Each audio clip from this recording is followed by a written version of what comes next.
Dr. Eric Kelly III and a host of phenomenal speakers from all around the globe for this 7-day virtual event that you don't want to miss. The mission of the Black Business Expo is to raise scholarship money from kids all the way from high school all the way from college. The Black Business Olympics is one of the largest Black business showcases in the world. It is an opportunity for businesses and companies to showcase their businesses globally. We are going to be giving away laptops up to $5,000 away to students. Again, I'm Olivia Appleberry, the founder of 2 Cents Finance and one of the speakers for the expo. I am so excited to see you there. For more info, go to www.blackbusinessexpousa.com or call 919-308-9090 and hope to see you there.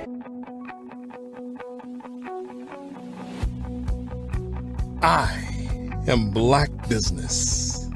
From the moment I wake until the time I sleep. Yes, I am Black Business. I am Black Business. Tell me, are you Black Business? I am Black Business. Do you support Black businesses? Listen, I support Black business because I am Black Business. Black Business Expo, one of the largest business showcases in the history of Black business in the world. The world!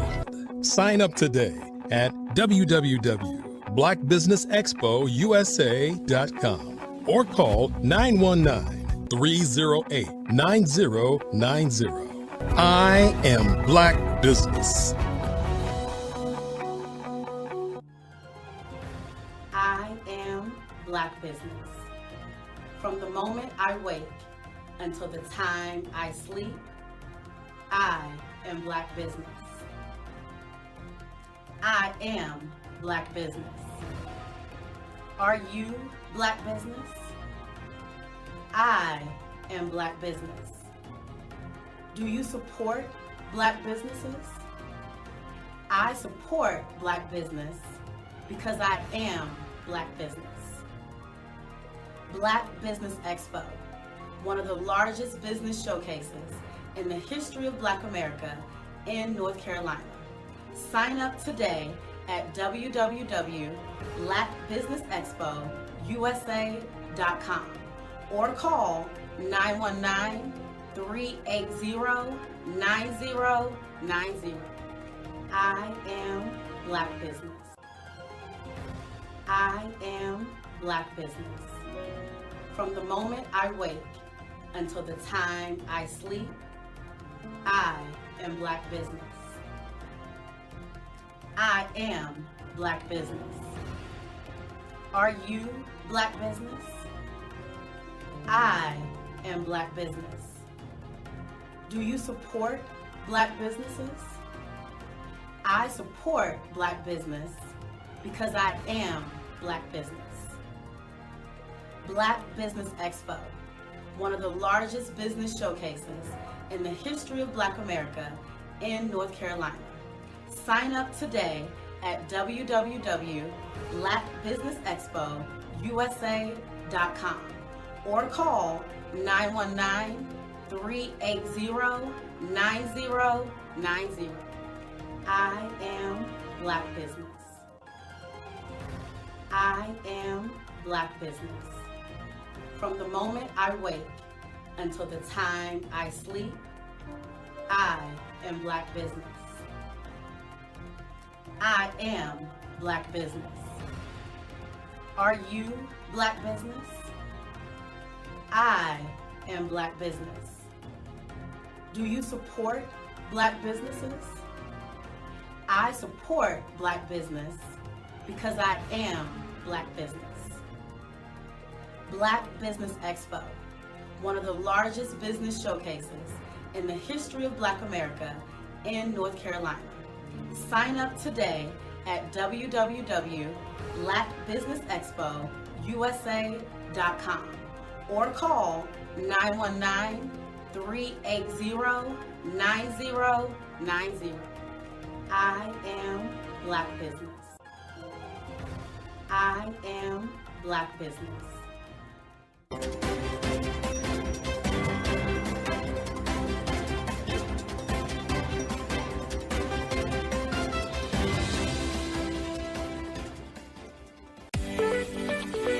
You are in the right place at the right time.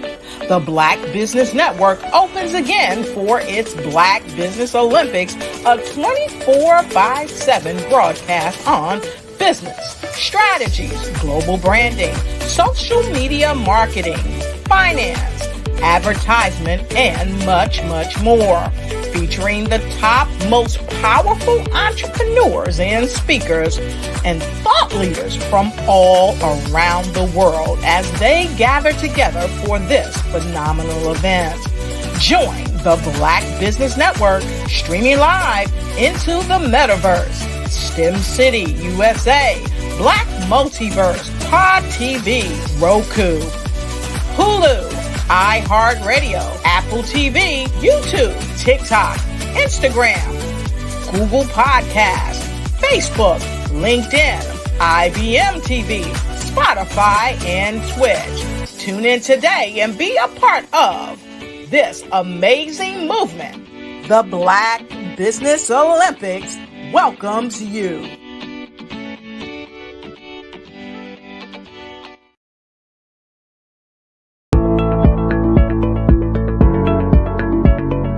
Prepare for what's coming and dominate in economic winter. Stand strong and thrive by showcasing your great products and services globally through the Black Business Network and Black Business Olympics. The Black Business Network has showcased over 2,000 companies with over $7 billion in sales each year. Over 10 million attendees have viewed the rebroadcast each month. Through the Black Business Olympics, unique styles of business training and mentoring are turning students into business owners and entrepreneurial warriors who will dominate in any economy. Gain the ultimate advantage of the Black Business Olympics, 7 days of unbelievable topics and speakers speaking around the globe. Donate your time and experience to provide expertise and scholarships to students worldwide and change the world. Now, more than ever, new insights, tools, strategies, and capabilities are needed. This is your chance for a major presentation to the world. Fill out the form and join the more than 2,000 speakers who have presented to over 200 countries. Join the Black Business Network streaming live into the metaverse, STEM City, Black Multiverse Enterprises, Hulu, Amazon, YouTube, iHeartRadio, Apple, Facebook, LinkedIn, Pod TV, IBM TV, Spotify, and Google Podcasts. Sign up today. Spaces are limited, and we will see you there.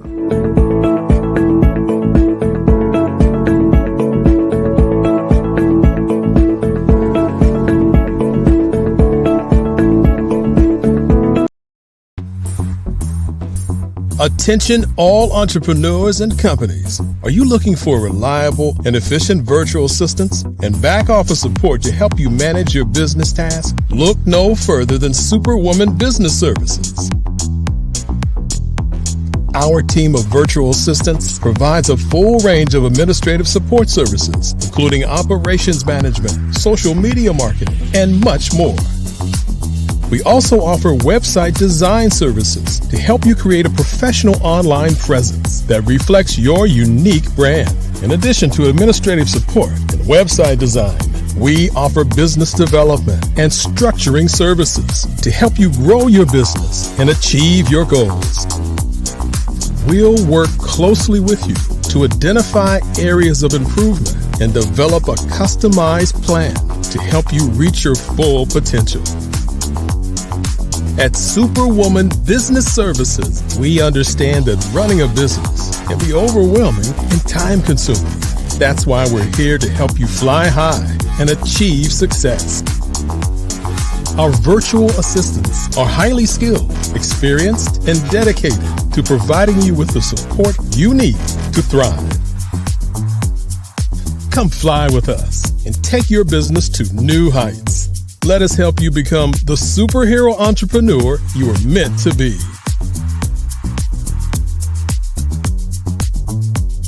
Contact Superwoman Business Services today to learn more about our back office support services.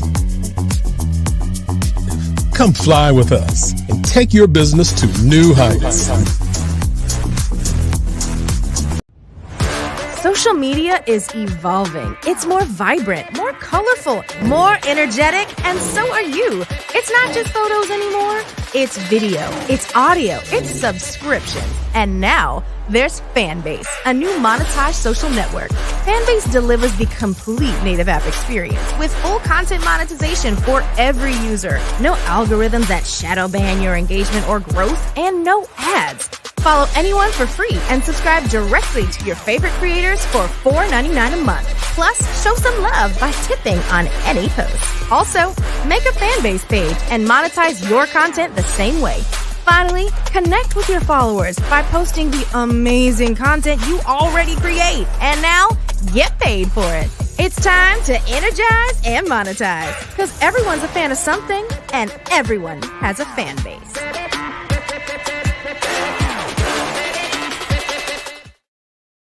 Artist to me is a creative expression of something from nothing. You know, it explodes onto the canvas, or it explodes on in my work. One of the things that I try to do more than anything is I try to just give the lines and the movements and emotions and expressions into what I do. Art really means to me a chance to express how I feel deep down inside. Most of my art begins as a thought that I might have, you know, whether it's sports, whether it's history, whether it's a woman or a man. It pretty much starts as an idea of thought before I get into the actual image of what I'm going to draw. I do a lot of historical pieces. I was a history minor in college, and I love to do history pieces. And a lot of times I'm thinking about history, and then I try to make that history impact you as you look at it. That's one of the reasons I do pictures so large. People ask me, why do I do the pictures so big? And I tell them, I want the piece to impact them as they're looking at it. To kind of dominate them, dominate their space. And most of my pieces I try to do off page. I don't try to do anything that's going to be in those four corners or in a square. And I want your imagination to be a part of the piece that you're looking at.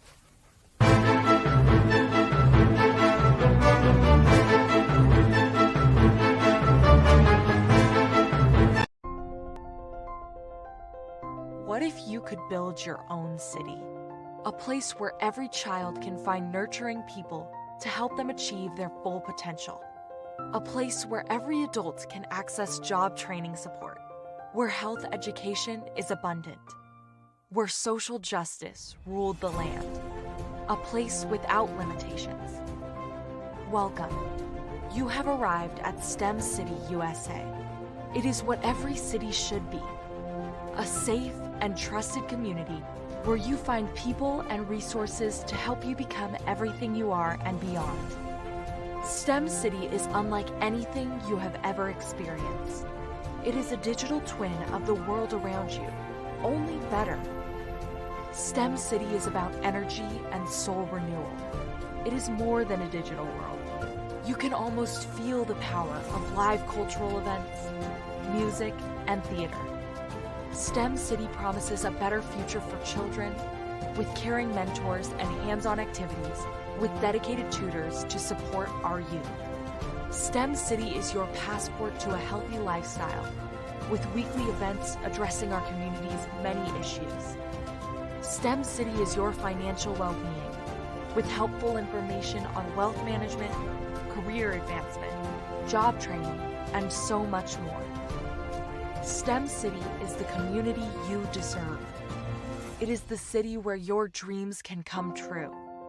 STEM City USA, a place in the sky that is accessible to all who reach for the stars.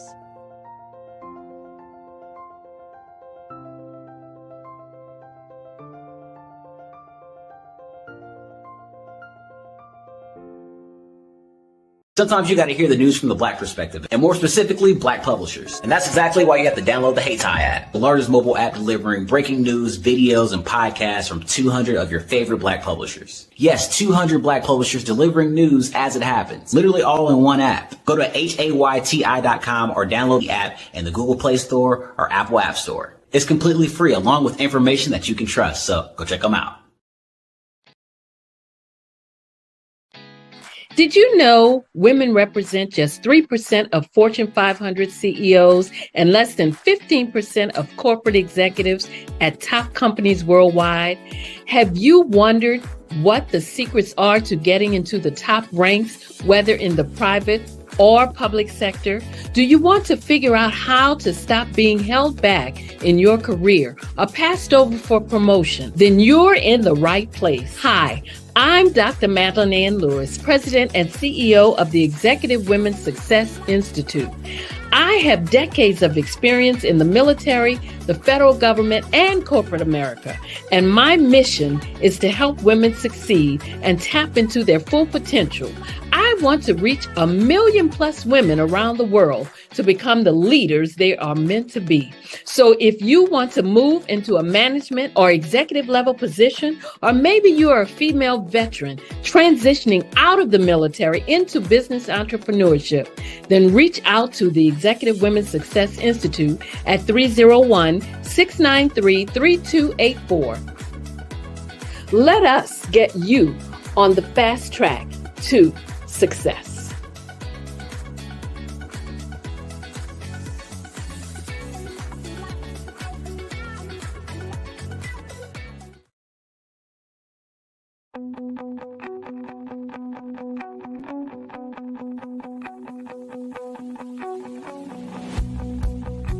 I am Black Business.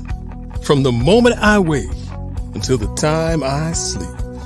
Yes, I am Black Business. I am Black Business.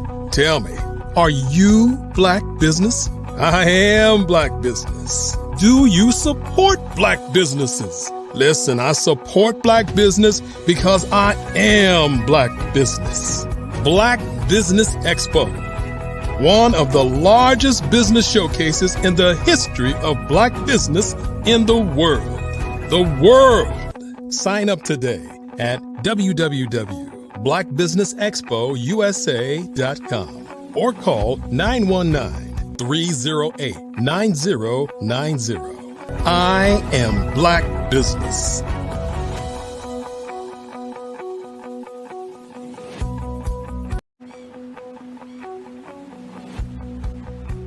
I am Black Business. From the moment I wake until the time I sleep. Yes, I am Black Business. I am Black Business. Tell me, are you Black Business? I am Black Business. Do you support Black businesses? Listen, I support Black business because I am Black Business. Black Business Expo, one of the largest business showcases in the history of Black business in the world. The world! Sign up today at www.blackbusinessexpousa.com blackbusinessexpousa.com or call 919-308-9090. I am Black Business.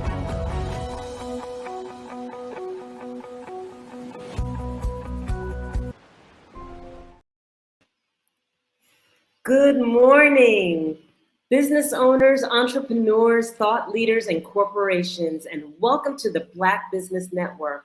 My name is Dr. Enolia Foti, and I am the CEO of Enolia LLC, Director of Operations for Vision Afrique Development, co-founder of Easy Step Group Management Consulting, and CEO of Expressions of Humanity Foundation.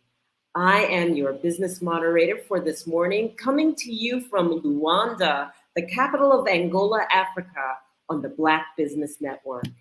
The Black Business Network is a 24-hour business network showcasing Black businesses, Black owners, entrepreneurs, and thought leaders worldwide. We have speakers from Carolina, London, Singapore, Kenya, Burundi, Japan, and cities all over the United States. The Black Business Network is a global community sharing its business knowledge to empower, inspire, and educate businesses about businesses. And our first speaker this morning is actually myself, Dr. Enolia Foti, and I will read you my bio. Dr. Enolia Foti, myself, is a globally acclaimed figure, celebrated as an award-winning international keynote speaker and author, a driving force as a global influencer, social entrepreneur, and a multi-award-winning life business coach. Her commitment to youth advocacy has earned her prestigious titles, including International Peace Ambassador from the United Nations, Ambassador for Human Rights by the World Assembly for Peace, and Recognition for Human Rights and Ambassador from the International Interdisciplinary Innovation Center of Life, Alliance of the People of the World.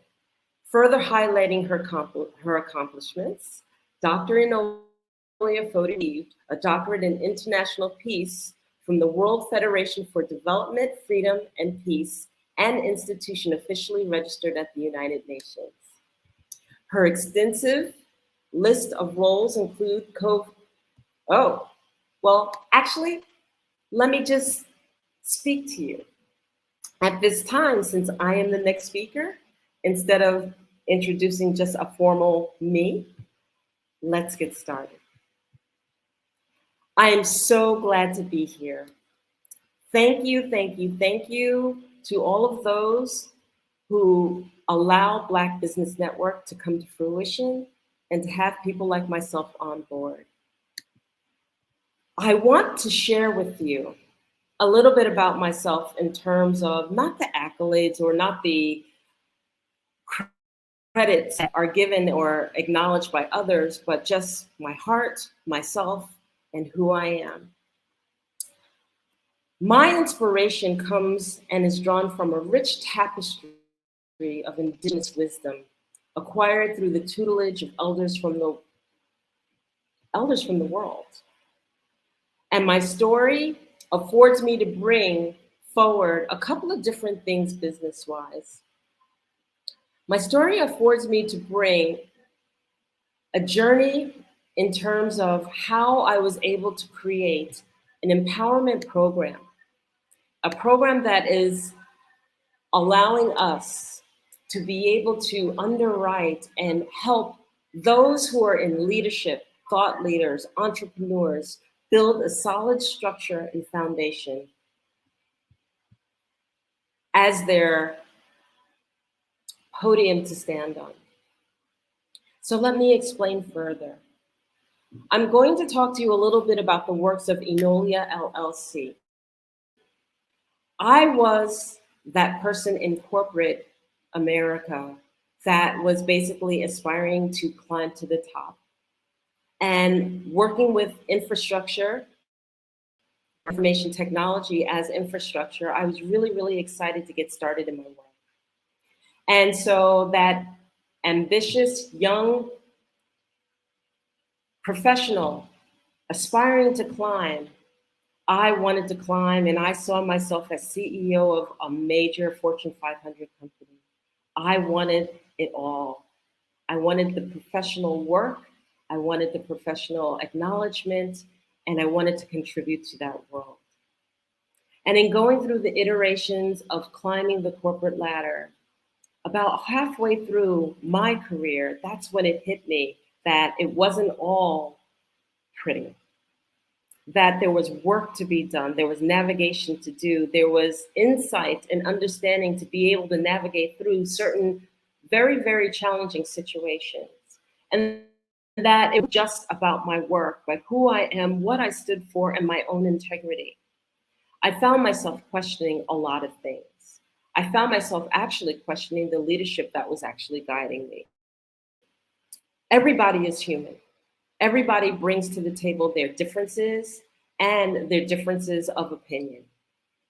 And what I found was that in the end, I was aspiring for people I did not want to join and did not want to be with.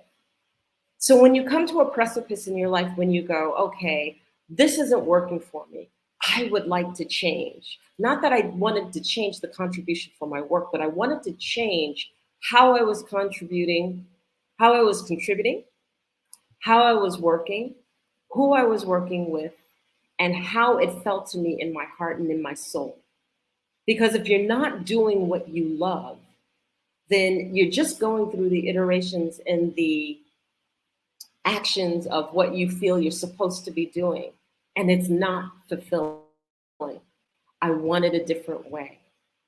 I wanted to understand how this work that I had to do each and every day could contribute to humanity, could contribute to something very positive with the integrity that I stood for. Needless to say, that longing came with the meeting of my first Indigenous grandmother. And I want to share this journey because when I talk to you about the programs that I bring forward, the journey has everything to do with it. So as I met my first Indigenous grandmother, I introduced myself to her and I basically shared that I wanted to do something different with my life. I wanted to understand from an Indigenous perspective how life is lived, how I could contribute, how I could navigate through the world. And this particular Indigenous grandmother, Grandmother Isabel Mwaski, took me under her wing. I quickly became a prodigy of Grandmother Isabel Mwaski. And what she showed me was a way of living that saw the beauty in the world all the time, and not just part of the time. She showed me compassionate leadership, leadership that when you make a mistake, people don't get to step on you or step on you to leap forward, to take that mistake and exacerbate it, such that what you've done and what you have to contribute isn't belittled or demeaned. She showed me a way to live in balance with everything that was around me, how to push back the boundaries of fear, how to embrace and understand that there is so much more to life, and that each day that when I wake up, there's something beautiful to be able to envision in this world. And in taking this understanding and working with this, it started to shift everything in my life. It started to shift the perspective, it started to shift all that I was going through in the corporate way, and understanding that corporate had one way of thinking, and that thinking was I need to be on the center stage, and I need to be on top, and I need to be in control, and I need to be able to mark my territory. And this did not resonate with me. It did not bring that balance that I wanted to bring in terms of growing, in terms of working, and in terms of expressing myself and standing in my truth. So in introducing this Indigenous side and introducing this other way of working, it led me to a journey that I would have never expected, ever in the world. I ended up leaving corporate. I ended up picking up and moving from New York to California and then establishing my own business. I called that business Infinite Possibilities, Journey to Empowerment, because I was on a journey to find my own empowerment and to bring it forward into fruition. How many of us are in that midlife, in the middle of our careers, and then we realize that we want to do something different, but we just don't know how to transition? So for me, this was it. I was going to make this transition and I was going to make it work for me. And instead of trying to figure out what I have to do and why it has to be labeled or frameworked a certain way, what I did is I started marking down the attributes of what I liked in life, the characteristics of what I liked in work, and the characteristics I wanted to surround myself with. Notice I said characteristics and I did not say work or the work title. I didn't run around going, I'm going to be X or I'm going to be Y, because those are labels that are given, and it's like fitting a circle into a square peg. The square peg is already defined, and I'm this circle trying to fit into it. No, I wanted to create that which made me happy. And so when I created Infinite Possibilities, Journey to Empowerment, and I afforded myself the opportunity to embrace all that was meaningful to myself. So I knew the loves that I had of interacting with people. I knew the loves that I had in terms of allowing people to grow, to help them navigate through the problems and issues and surroundings that they had, and to understand that we already possess everything that we need in order to grow. And that realization, that piece right there, was the piece that shifted everything for me. We constantly, as individuals, look outside of ourselves to satisfy the things. Including myself, I was looking at first outside saying, okay, I needed to improve myself this way. I needed to improve myself that way. This wasn't enough, that wasn't enough. But when we took that leap of faith, that leap of changing everything in my life, it was when I finally sat down and said, I have everything I need in order to fulfill what it was I was looking for. That the glass was not half empty, the glass was full. And that everything that I needed, I already possessed. So the key was, how do I bring this forward? How do we know that we are in our own ways and that we need to make a shift or a transition in our life to bring forward and to move forward to navigate through that which we are dealing with in front of us and what we aspire to?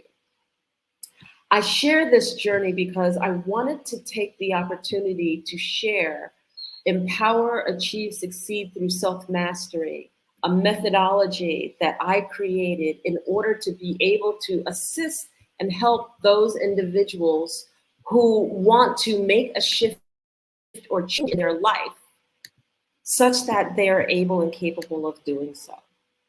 And see, the thing about it is that you cannot go around shifting and changing other people's lives until you start with your own, which is why I came from the perspective of, let me share my journey.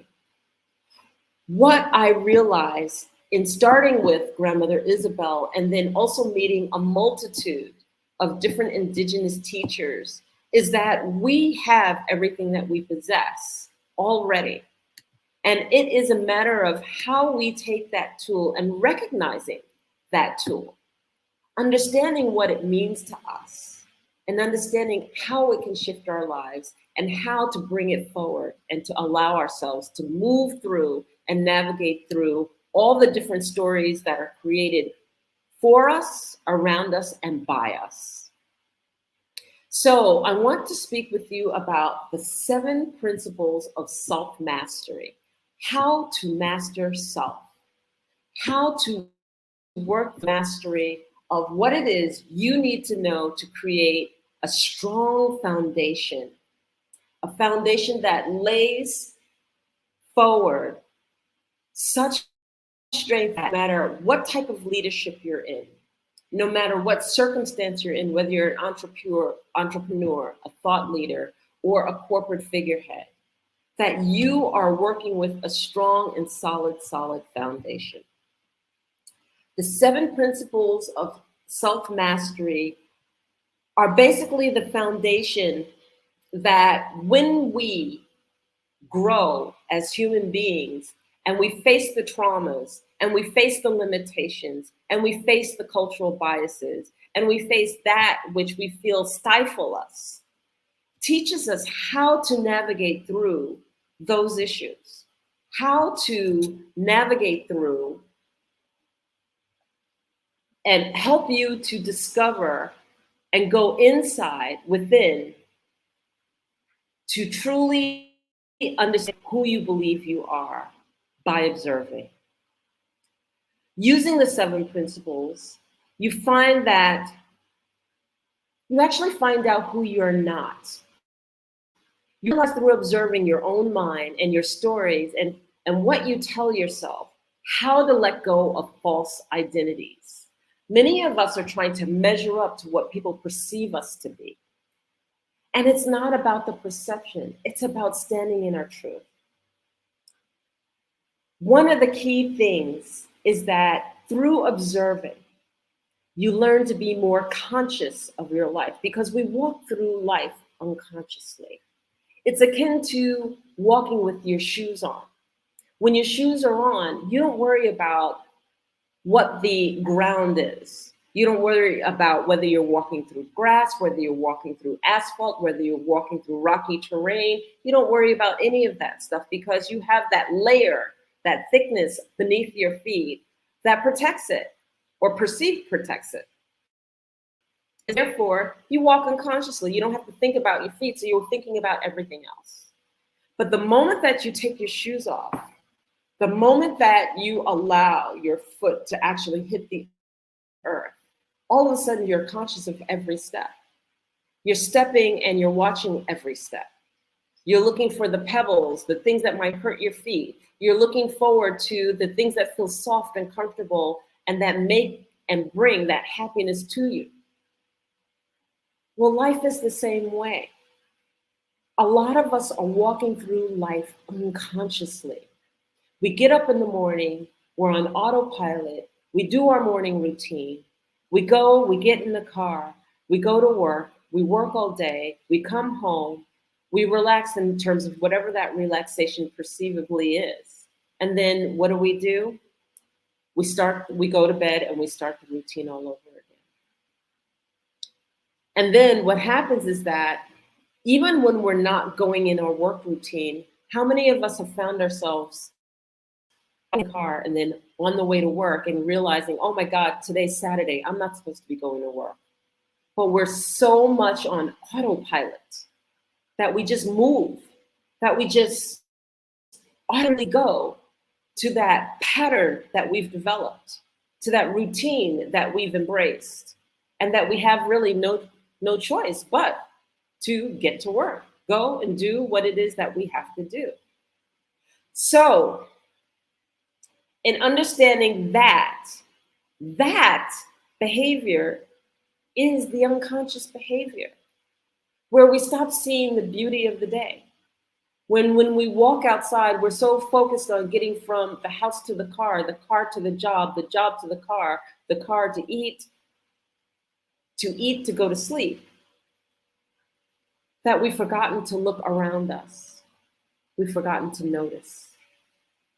We've forgotten to notice the beautiful breeze of the day, the beauty of the sky, the warmth of the sunlight.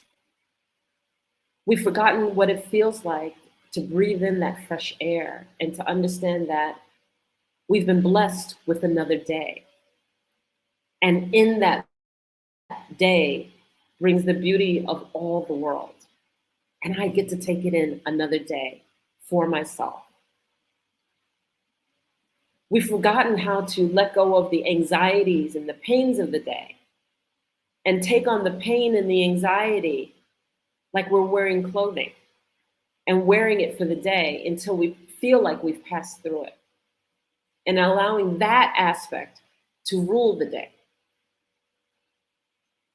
So walking consciously through the world, walking consciously in your own world, is an acknowledgement of understanding that, yes, I'm walking a path, and that there are doors that are opening, and that there are doors that are closing, and that I don't have to react to every single door, and that I don't have to look at the world's eyes or the veil of pain, but that I can lift that veil and I can acknowledge that there is so much more within the world than what is just around or perceived or just understood and encountered because I'm in my daily routine.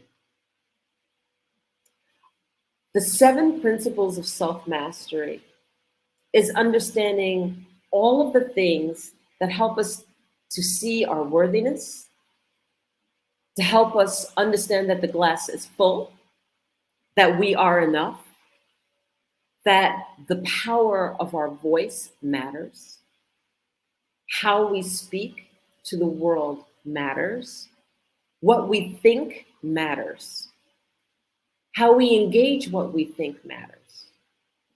So, power of the words is one of the principles, or power of your words is one of the principles. And when we talk about the power of our words, what we have to understand is that when we share and express something, how we say it, the intention behind it, the frequency of which that word is expressed, in anger or in happiness, is meaningful. All parts of it is meaningful. It is important to understand what this meaningfulness actually means to us and how we express ourselves. Have you ever encountered somebody who came in and all they did was say, "Hey, how you doing? So nice to see you. Happy to be here." And you could feel their energy across the room. And how they carried themselves was so expressive that you could feel the energy that they brought. They changed the energy of the room. That their joy, their happiness, how they perceived themselves, how they expressed themselves was so dynamic and was so full and heartfelt that it was like you wanted to say, "Who is that person? I want to know who that is." The power of our words, when encountered, represents who we are. It dictates to us how we move through life. Our thoughts count. And so if we are a glass half empty kind of person, those thoughts count. And when we are a glass half full person, those thoughts count. Meaning that positive thinking brings positive attributes to the whole being. It brings it to us physically. It brings it to us mentally. It brings it to us as we navigate through this world. The power of our words. And then the next principle I'd like to share is about redefining fear and how we look at fear. Look at fear has to have a definition. Let's define fear first.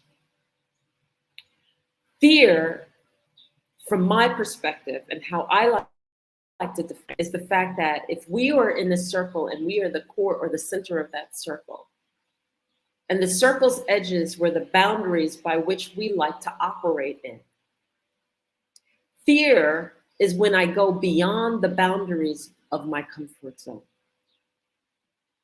And that is not to be confused with fear survival, although we can talk about it from that perspective also. Because some people will say, oh, well, there are healthy fears, that there are certain things you should fear.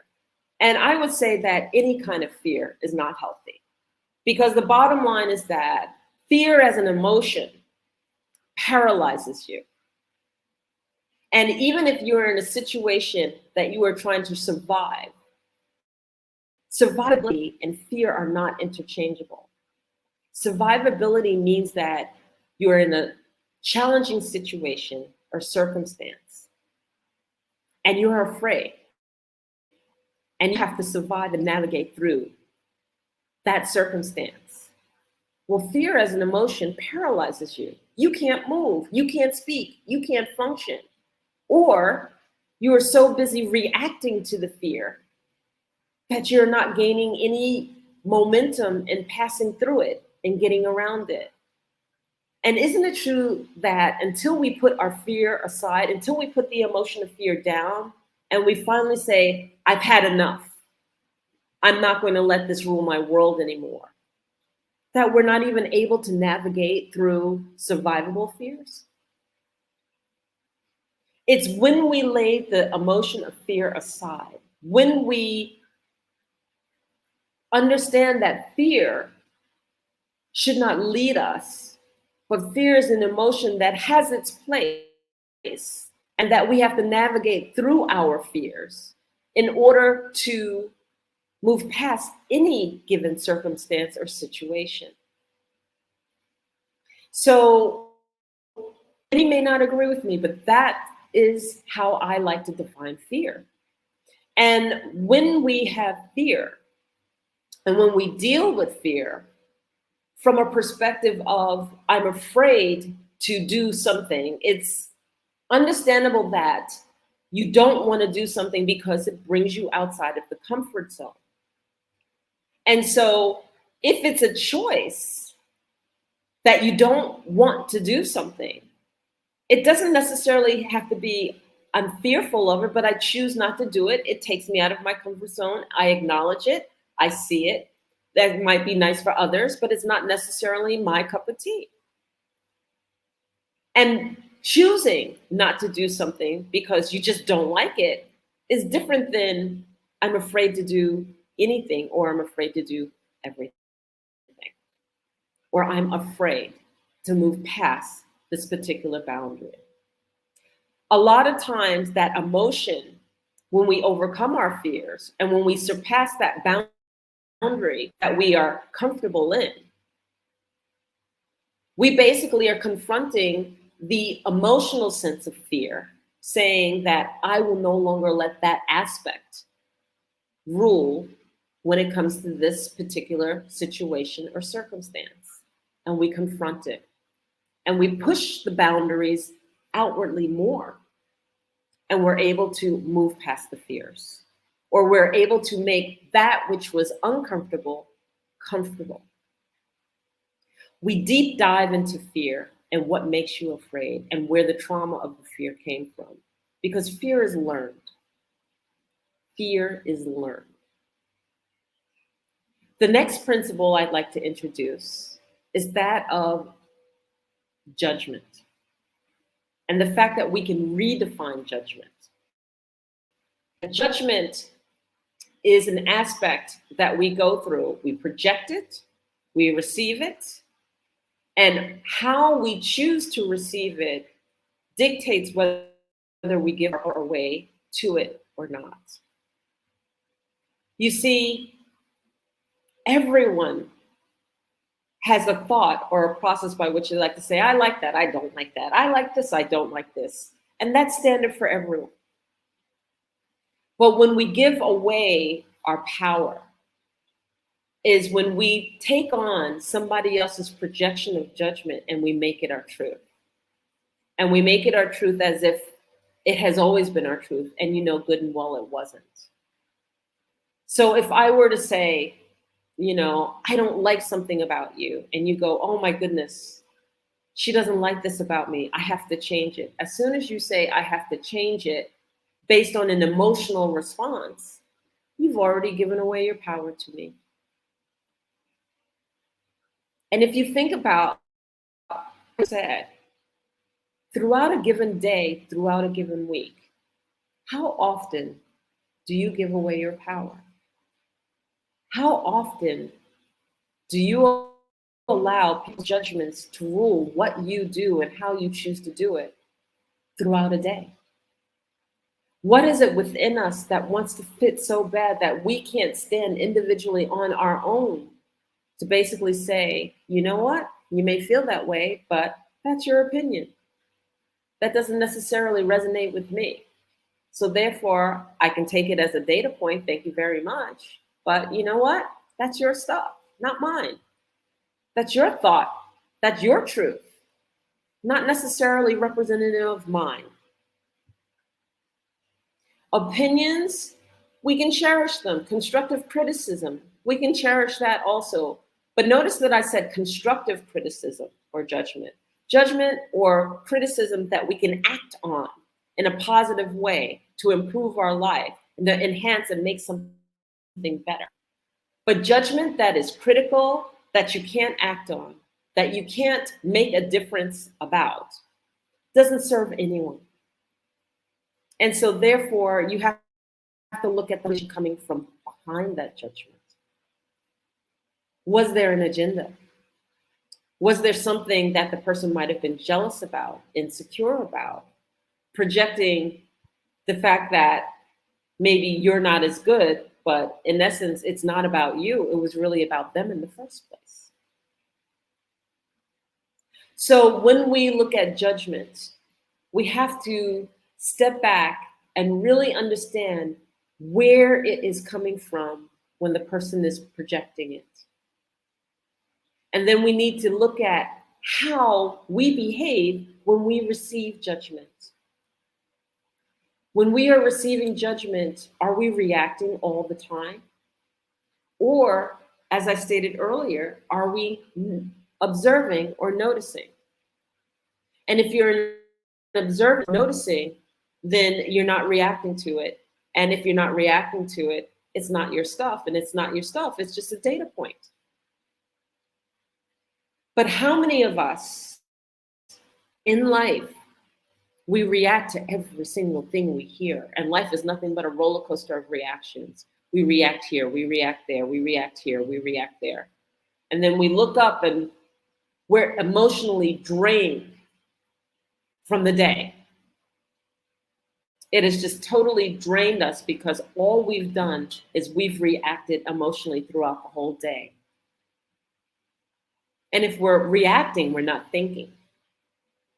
And if we're not thinking, we're not achieving, we're not growing. Does this sound familiar?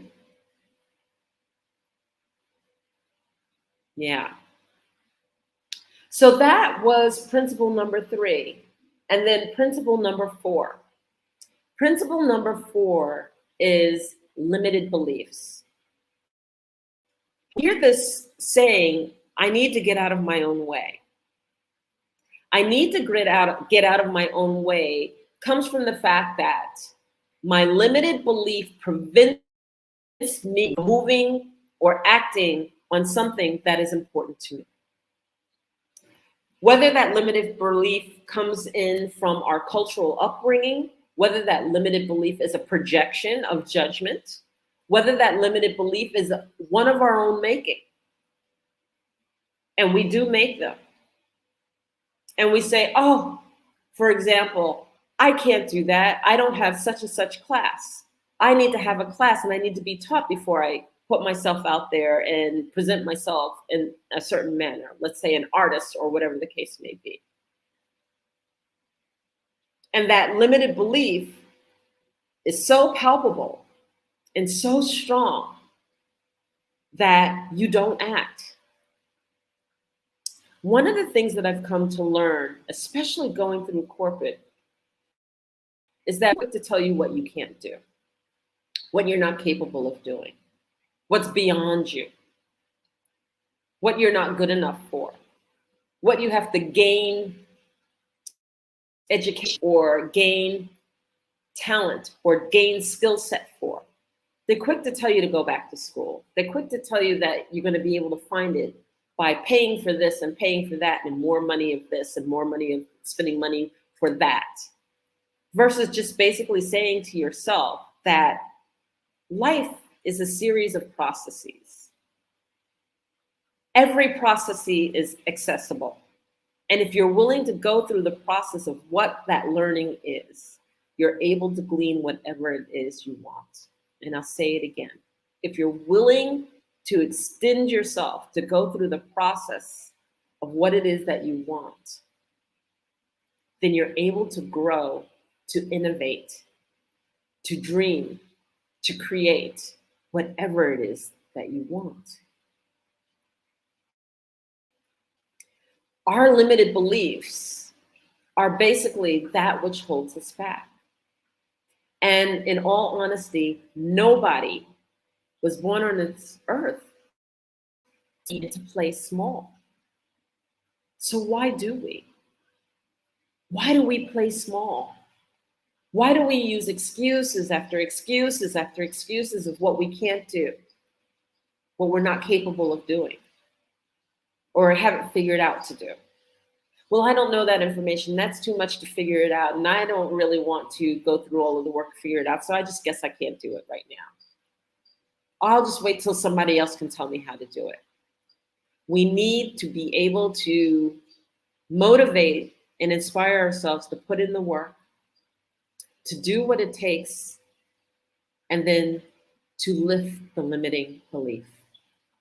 We need to be able to trust ourselves and to understand that we bring so much more to the world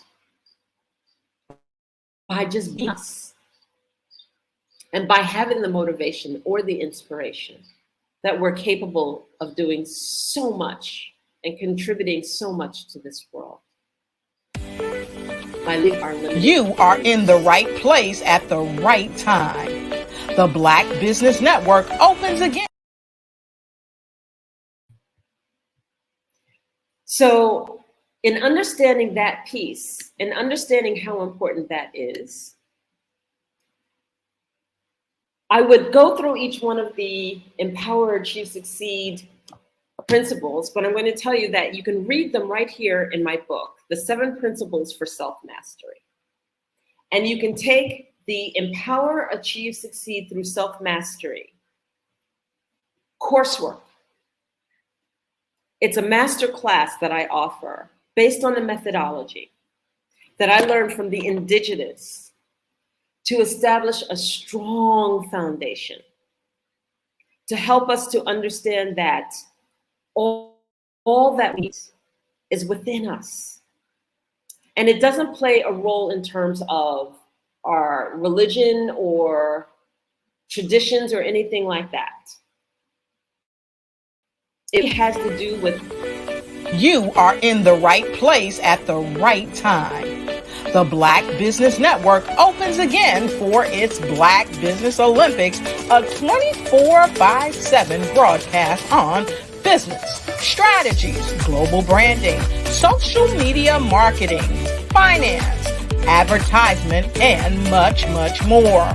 Featuring the top, most powerful entrepreneurs and speakers and thought leaders from all around the world as they gather together for this phenomenal event. Join the Black Business Network streaming live into the metaverse, STEM City USA, Black Multiverse, Pod TV, Roku, Hulu, iHeartRadio, Apple TV, YouTube, TikTok, Instagram, Google Podcasts, Facebook, LinkedIn, IBM TV, Spotify, and Twitch. Tune in today and be a part of this amazing movement. The Black Business Olympics welcomes you.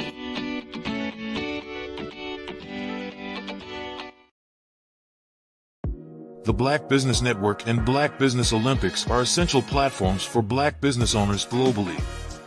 They provide the tools and support you need to succeed in today's competitive marketplace. Join us today as we collaborate together with businesses from around the world to support our children, students, and young future entrepreneurs, Black businesses and corporations. We raise funds for students going to college and young entrepreneurs who are aspiring to be business owners, and we invite you to be a contributor today. Visit the website www.blackbusinessexpousa.com to connect with and learn more about how the Black Business Network and Black Business Olympics can help you not only share your amazing business story to businesses, but also serve future generations. Hello, my name is David Jones, CEO and co-founder of the Hello LLC, where we help businesses build a culture, brand an experience, and leverage technology to pivot into Web3. Join the Black Business Network streaming live into Roku, Metaverse, STEM City, Black Multiverse Enterprises, Hulu, YouTube, iHeartRadio, Apple, Facebook, LinkedIn, Spotify, Twitch, and Google Podcasts. Tune in, turn on, and let's thrive.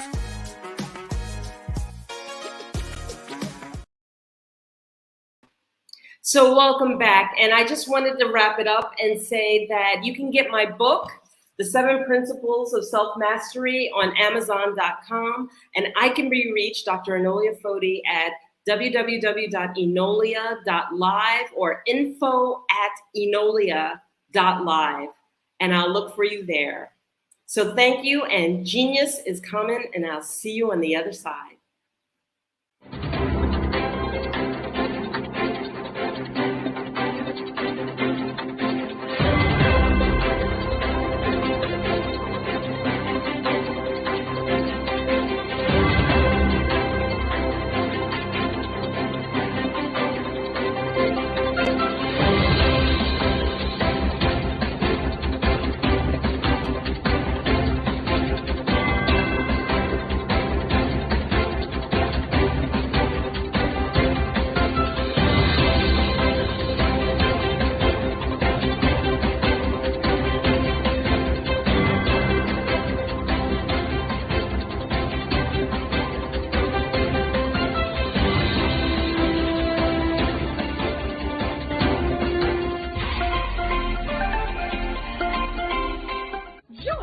Dr. Eric Kelly III and a host of phenomenal speakers from all around the globe for this 7-day virtual event that you don't want to miss. The mission of the Black Business Expo is to raise scholarship money from kids all the way from high school, all the way from college. The Black Business Olympics is one of the largest Black business showcases in the world. It is an opportunity for businesses and companies to showcase their businesses globally. We are going to be giving away laptops up to $5,000 away to students. Again, I'm Olivia Appleberry, the founder of 2 Cents Finance and one of the speakers for the expo. I am so excited to see you there. For more info, go to www.blackbusinessexpousa.com or call 919-308-9090 and hope to see you there.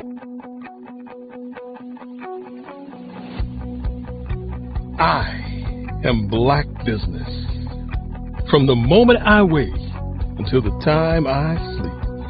Yes, I am Black Business. I am Black Business. Tell me, are you Black Business? I am Black Business.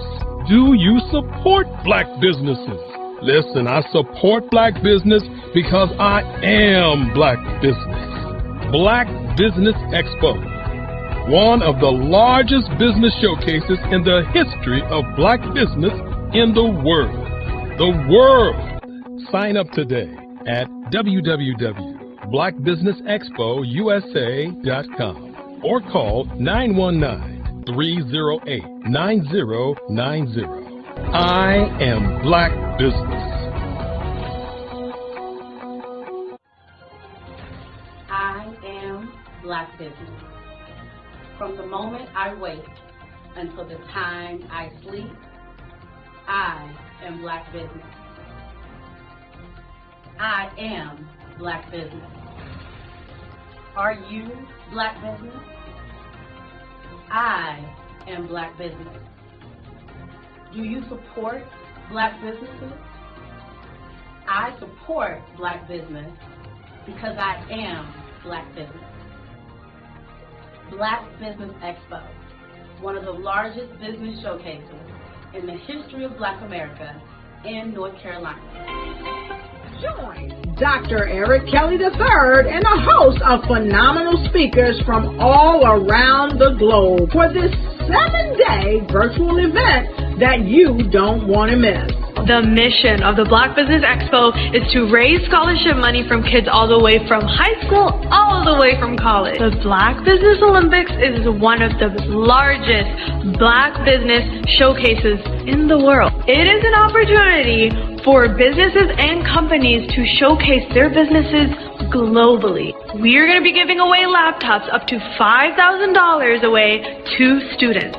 Again, I'm Olivia Appleberry, the founder of 2 Cents Finance and one of the speakers for the expo. I am so excited to see you there. For more info, go to www.blackbusinessexpousa.com or call 919-308-9090 and hope to see you there. I am Black Business. From the moment I wake until the time I sleep. Yes, I am Black Business. I am Black Business. Tell me, are you Black Business? I am Black Business. Do you support Black businesses? Listen, I support Black business because I am Black Business. Black Business Expo, one of the largest business showcases in the history of Black business in the world.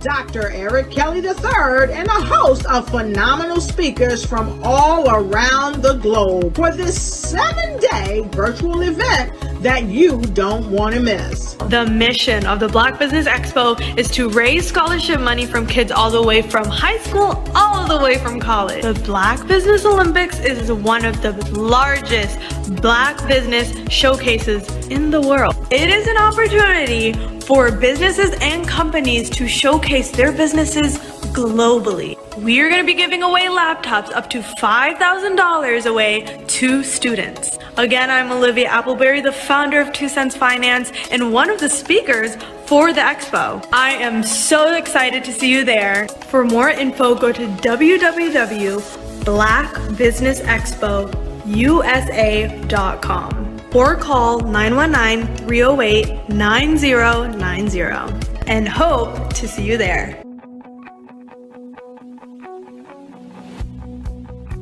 I am Black Business. From the moment I wake until the time I sleep. Yes, I am Black Business. I am Black Business. Tell me, are you Black Business? I am Black Business. Do you support Black businesses? Listen, I support Black business because I am Black Business. Black Business Expo, one of the largest business showcases in the history of Black business in the world. The world. Sign up today at www.blackbusinessexpousa.com or call 919-308-9090. I am Black Business. I am Black Business. From the moment I wake until the time I sleep, I am Black Business. I am Black Business. Are you Black business? I am Black business. Do you support Black businesses? I support Black business because I am Black business. Black Business Expo, one of the largest business showcases in the history of Black America in North Carolina. Sign up today at www.blackbusinessexpousa.com or call 919-380-9090. I am Black business. I am Black business. From the moment I wake until the time I sleep, I am Black business.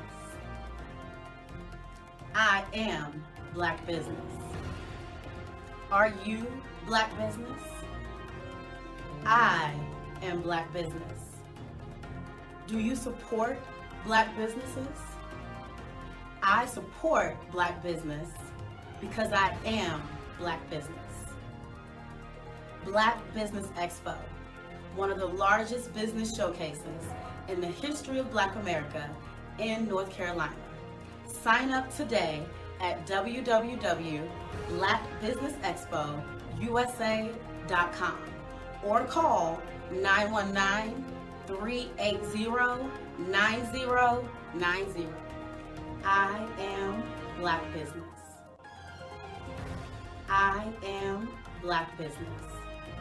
From the moment I wake until the time I sleep, I am Black business. I am Black business. Are you Black business? I am Black business. Do you support Black businesses? I support Black business because I am Black business. Black Business Expo, one of the largest business showcases in the history of Black America in North Carolina. Sign up today at www.blackbusinessexpousa.com or call 919-380-9090. I am Black business. I am Black business.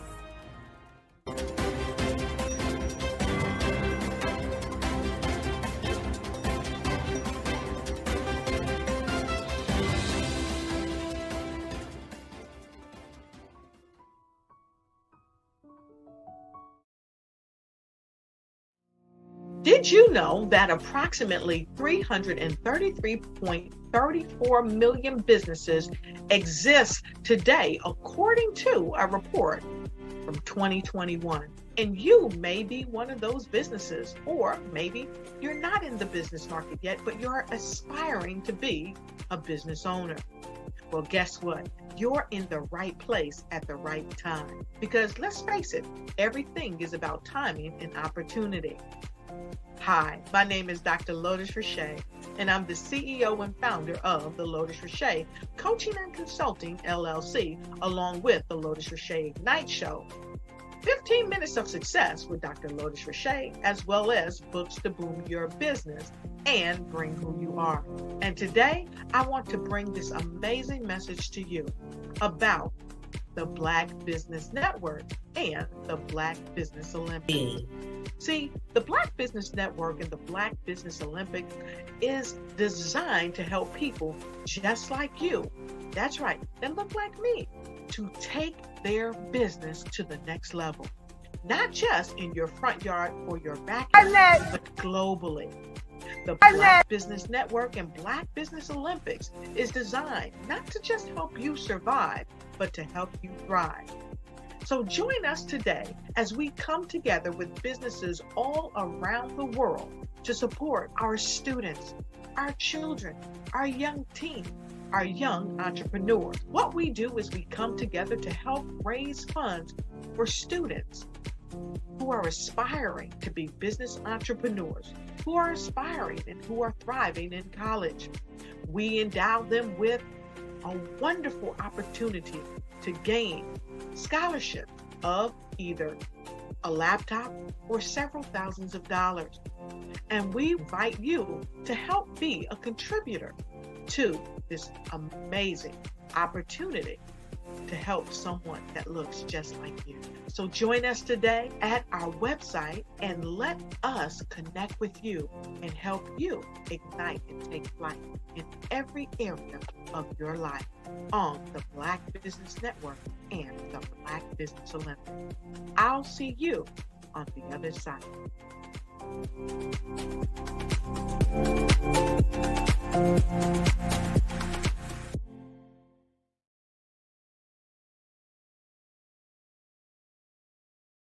Diners, and then everybody says, "Oh, this is my sixth year." And "Oh, this is my fourth year." Shout out to New York. We're in New York in like 7 hours. Oh my gosh, yes, we have a 6:58 flight. So we gotta go home. We gotta go. We gotta go. Let me tell you something. Every single person that's come through the store has spoke so highly of you, and what a great event this is. Yes. I'm representing DJ Darryl, who is a platinum producer. He did the hit track for Tupac Shakur, Keep Your Head Up, Snoop Dogg, Keisha Cole.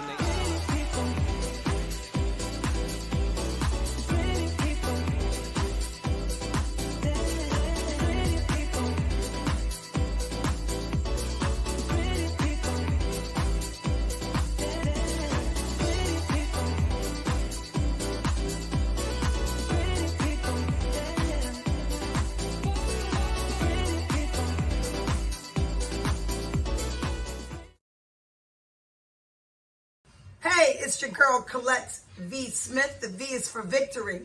My mama would tell you the V is for Veronica, but it's Colette V. Smith, the NFL's first African-American woman to coach in the history of the National Football League by way of being the first female in 2017 to coach in New York Jets franchise history.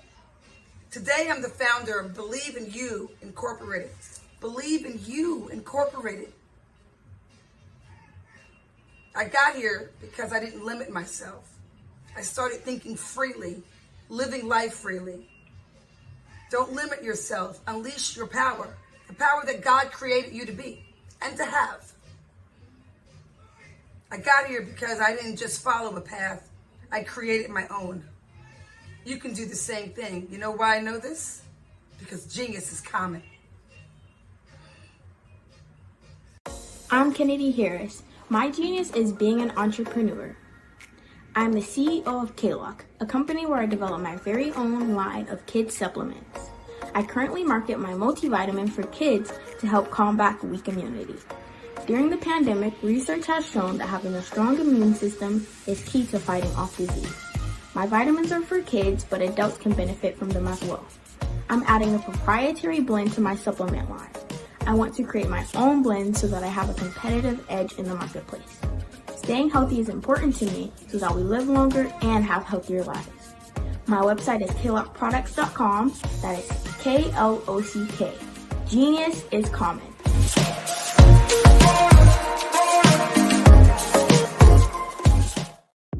The Black Business Network and Black Business Olympics are essential platforms for Black business owners globally. They provide the tools and support you need to succeed in today's competitive marketplace. Join us today as we collaborate together with businesses from around the world to support our children, students, and young future entrepreneurs, Black businesses and corporations. We raise funds for students going to college and young entrepreneurs who are aspiring to be business owners, and we invite you to be a contributor today.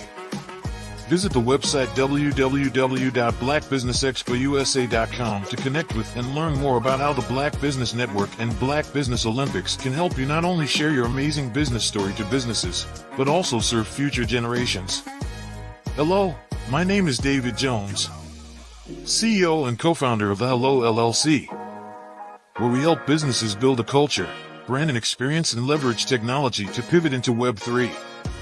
Join the Black Business Network streaming live into Roku, Metaverse, STEM City, Black Multiverse Enterprises, Hulu, YouTube, iHeartRadio, Apple, Facebook, LinkedIn, Spotify, Twitch, and Google Podcasts. Tune in, turn on, and let's thrive.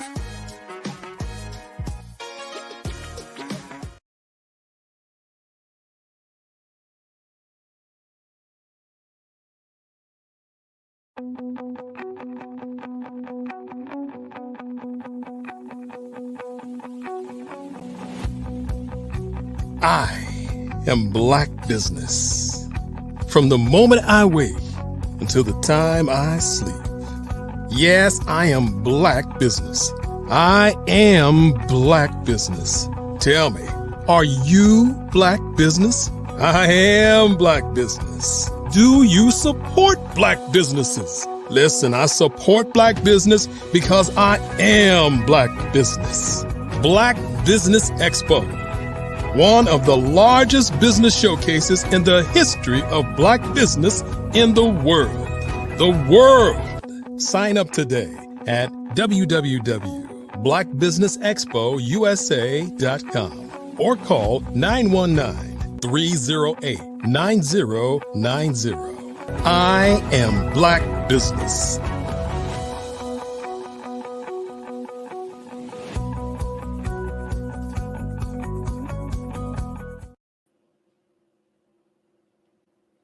Good afternoon, business owners, entrepreneurs, thought leaders, and corporations. Welcome to the Black Business Network. My name is Dr. Tabitha Russell. I am your business moderator for this afternoon on the Black Business Network. The Black Business Network is a 24-hour business network showcasing Black businesses, business owners, entrepreneurs, and thought leaders worldwide.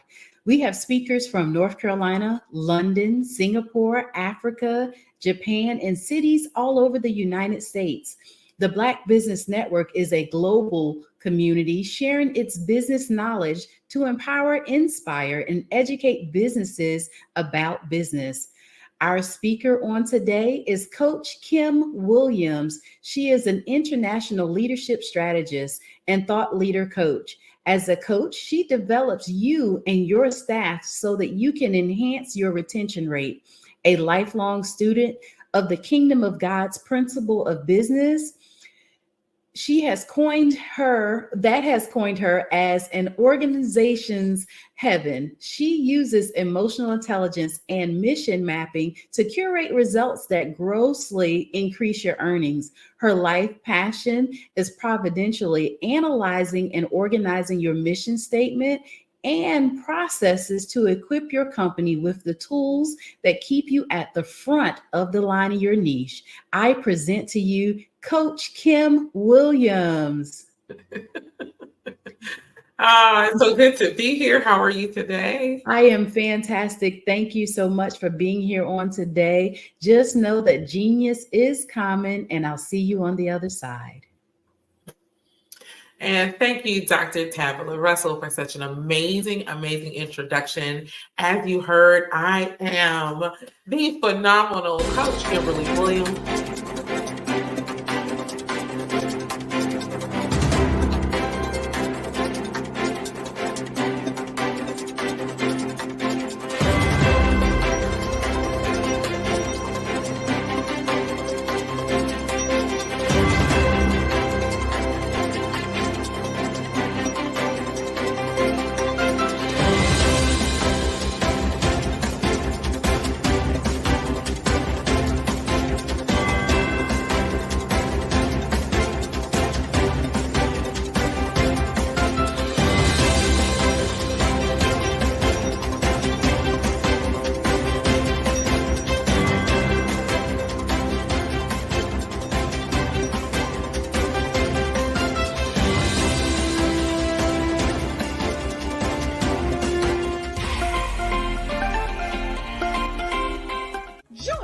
Dr. Eric Kelly III and a host of phenomenal speakers from all around the globe for this 7-day virtual event that you don't want to miss. The mission of the Black Business Expo is to raise scholarship money from kids all the way from high school, all the way from college. The Black Business Olympics is one of the largest Black business showcases in the world. It is an opportunity for businesses and companies to showcase their businesses globally. We are going to be giving away laptops up to $5,000 away to students. Again, I'm Olivia Appleberry, the founder of 2 Cents Finance and one of the speakers for the expo. I am so excited to see you there. For more info, go to www.blackbusinessexpousa.com. or call 919-308-9090 and hope to see you there. I am Black Business. From the moment I wake until the time I sleep. Yes, I am Black Business. I am Black Business. Tell me, are you Black Business? I am Black Business. Do you support Black businesses? Listen, I support Black business because I am Black Business. Black Business Expo, one of the largest business showcases in the history of Black business in the world. The world! Sign up today at www.blackbusinessexpousa.com or call 919-308-9090. I am Black Business. I am Black Business. From the moment I wake until the time I sleep, I am Black Business. I am Black Business. Are you Black Business? I am Black Business. Do you support Black businesses? I support Black business because I am Black business. Black Business Expo, one of the largest business showcases in the history of Black America in North Carolina. Sign up today at www.blackbusinessexpousa.com or call 919-380-9090. I am Black Business. I am Black Business. From the moment I wake until the time I sleep, I am Black Business. I am Black Business. Are you Black Business? I am Black Business. Do you support Black businesses? I support Black business because I am Black business.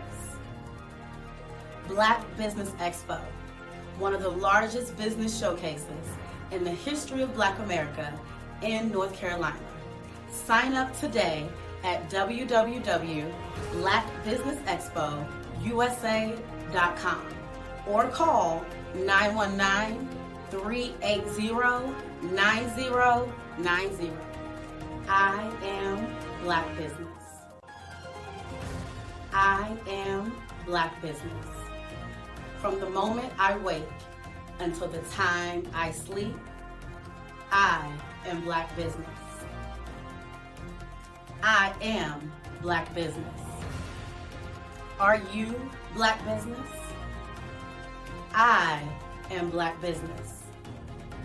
Do you support Black businesses?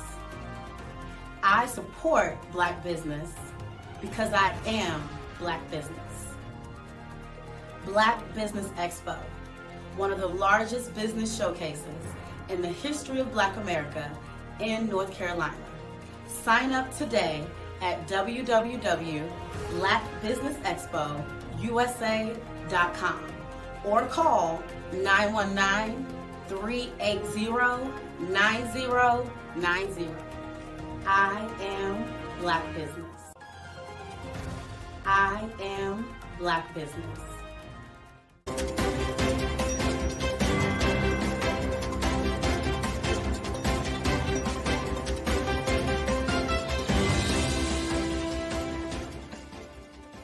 Artist to me is a creative expression of something from nothing. You know, it explodes onto the canvas, or it explodes on in my work. One of the things that I try to do more than anything is I try to just give the lines and the movements and emotions and expressions into what I do. Art really means to me a chance to express how I feel deep down inside. Most of my art begins as a thought that I might have, you know. whether it's sports, whether it's history, whether it's a woman or a man. It pretty much starts as an idea of thought before I get into the actual image of what I'm going to draw. I do a lot of historical pieces. I was a history minor in college, and I love to do history pieces. And a lot of times I'm thinking about history, and then I try to make that history impact you as you look at it. That's one of the reasons I do pictures so large. People ask me, why do I do pictures so big? And I tell them, I want the piece to impact them as they're looking at it, to kind of dominate them, dominate their space. And most of my pieces I try to do off page. I don't try to do anything that's going to be in those four corners or in a square. And I want your imagination to be a part of the piece that you're looking at.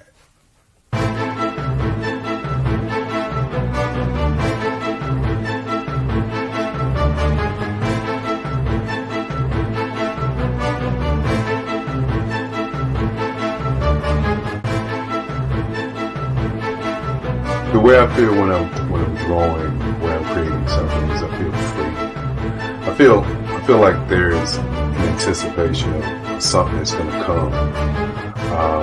I try not to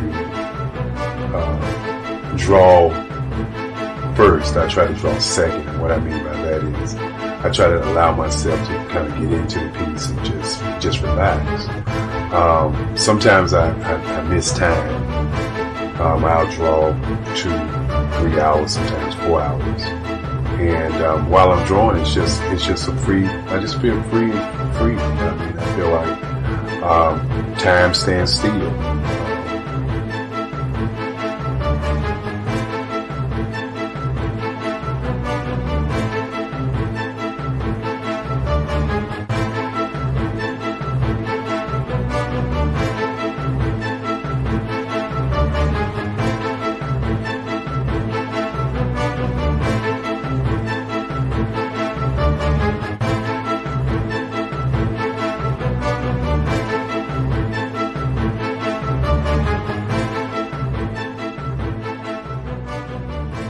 That's what it's all about in terms of the lines and the colors of my work, is to get an expression, to go deeper and past just what you see on the surface, but to go in and try to find an expression that everybody gets a different taste of what that expression is, whether it's anger or whether it's being happy or whether it's being, kind of calm or nonchalant.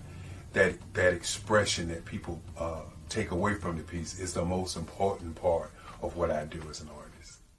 Bold is the size of my pieces, where I try to do the piece larger than life, to kind of push forward toward you. That's what the boldness is all about. It's not so much about the lines, it's about the size.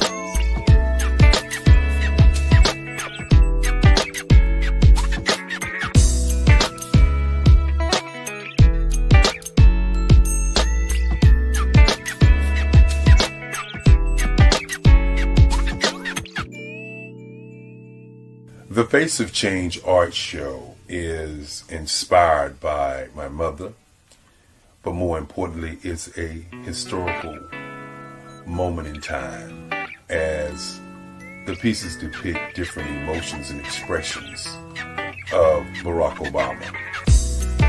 The 44th president is indicative of the 44 pieces of art that I have done in this particular collection.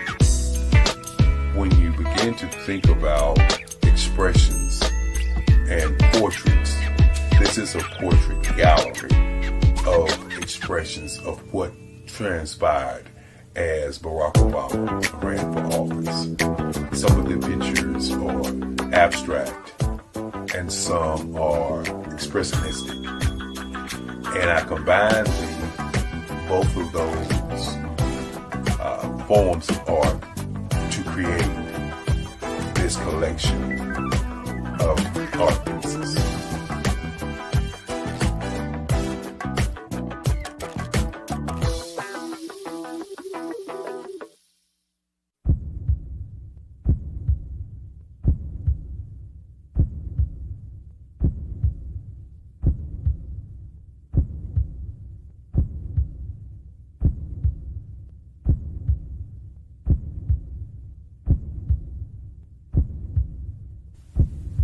overcomer, brilliant, ambitious, motivated, awesome, Obama.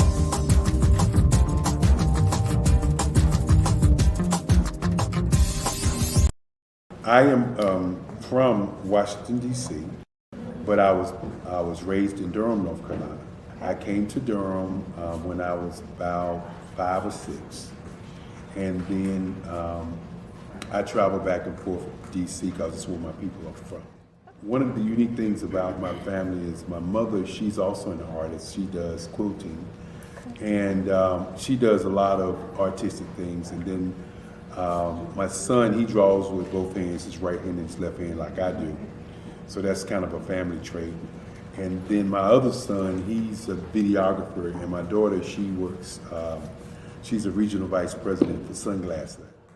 When you start out drawing and sketching, you want to continue to explore, you know, each avenue. I do pastels, I do pen and ink, I do painting, I do acrylics. I haven't done oils yet, but I try to do all facets of art. What I say to a lot of times to people is, you know, you can't put yourself in a box when you're an artist. You have to explore. And over the course of my life, I've tried to explore different mediums. I also do sculpture as well. I choose my subjects by the intensity that they have in their faces, or the intensity that somebody is moving, because I do more than portrait drawings. I also do I do abstract, and then I do figurative drawing also. What happened in this particular show is that I started out trying to come up with something that would be a little bit different than what everybody else is doing. So I was working on a Barack Obama show, and they wanted me to do some paintings of Barack. And so what I did was, because of the deadlines, I kind of did it kind of fast. And then I realized when I was doing it fast, I enjoyed it. And so then I started doing other pieces the same way, and I started to enjoy those pieces also. And so I came up with this particular style, and it's a style of lines and colors. And what's interesting is that when I was in college, I did a show called Lines, Colors, and I talked about the boldness of the blacks, the hotness of the whites, and this is how this has come about, you know, later on in my life. And the colors comes from a lot of the entertainers that I work with, where they wear different colors. They don't wear, you know, your plain reds or your whites. They wear different colors, and so that's also another piece of what's giving me the colors. The subtitle of this show is Faces That Speak Life. That's real critical. Faces that speak life. Each one of these pieces is a life source and a life energy that's being put on display for people that are looking at it. You know, I always say in terms of my art, it's not important that I draw them. It's important what you get out of what I draw. You know, I don't try to just draw it because you like it. People wanted me to do prints. I didn't do prints. You know, people asked me to do different people, but the people that I choose are people that make a difference in the lives of people in the world. So the human landscape idea was, again, as I say, the lines represent your emotions, it represents your ideas, and it represents your journey as a human being. And that's why you get the different pieces and the different looks. And as you notice, I try not to do one look that looks alike another look. And that's what's the most important part of this show. Art to me is a creative expression of something from nothing. You know, it explodes onto the canvas, or it explodes on in my work. One of the things that I try to do more than anything is I try to just give the lines and the movements and emotions and expressions into what I do. Art really means to me a chance to express how I feel deep down inside. most of my art begins as a thought that I might have, whether it's sports, whether it's history, whether it's a woman or a man. It pretty much starts as an idea of thought before I get into the actual image of what I'm going to draw. I do a lot of historical pieces. I was a history minor in college, and I love to do history pieces. And a lot of times I'm thinking about history, and then I try to make that history impact you as you look at it. That's one of the reasons I do pictures so large. People ask me, why do I do the pictures so big? And I tell them, I want the piece to impact them as they're looking at it, to kind of dominate them, dominate their space. And most of my pieces I try to do off page. I don't try to do anything that's going to be in those four corners or in a square. And I want your imagination to be a part of the piece that you're looking at.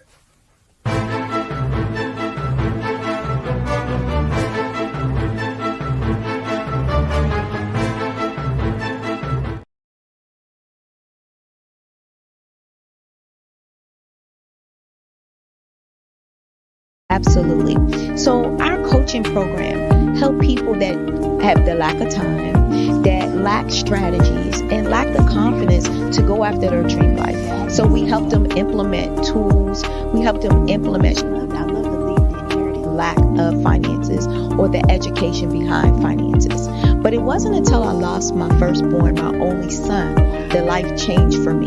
And where I was going after it all, living the corporate life, hit my 6-figure income, and living in my dream house with my dream man, driving my dream car. Wow. I nearly lost it all when I lost my son. And so I realized it only takes one financial catastrophe that can change your entire life. That's what made me start All New Beginnings. Because no matter what's going on in life, there's a new beginning. And because of that, we develop a program called Wise Minded. My little slogan is, don't just dream it, let's live it. If they want to connect with you or work with you, what is the best ways for them to be able to do that? Well, for my social media guru, you can connect with me on every single social media platform as Tanya T. Wallace.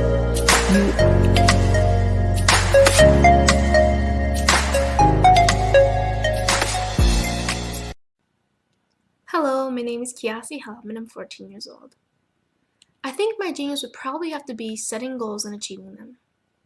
I say this because ever since I was young, I always wanted to be an author, and at age 11, I ended up achieving this. But not only did I end up becoming an author, I ended up becoming a public speaker, a publisher, a business owner, all these great things. The name of my business is Written by Kids Publishing Company. I decided to start this company because I thought it was important for me to help kids my age express themselves through literacy and just achieve their own goals. Because to me, achieving goals is the best thing in the world to feel. It's you just achieving things and aspirations that you set for yourself. And I know that everybody is capable of this, because even if you don't end up achieving the goal, you still tried your best, and that's the most important thing. And everybody is capable of this because genius is common. Thank you.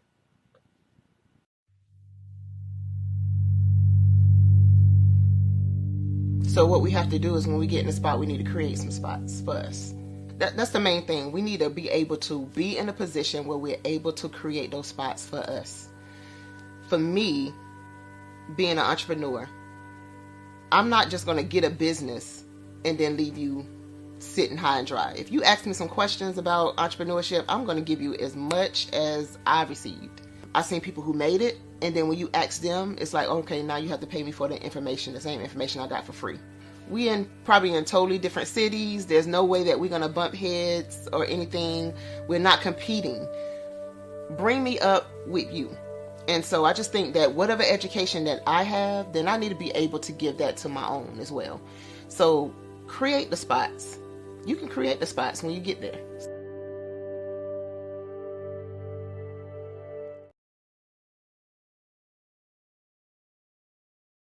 Hey guys, my name is Caden. I'm the CEO of Caden Teaches, and my genius is teaching kids about financial literacy.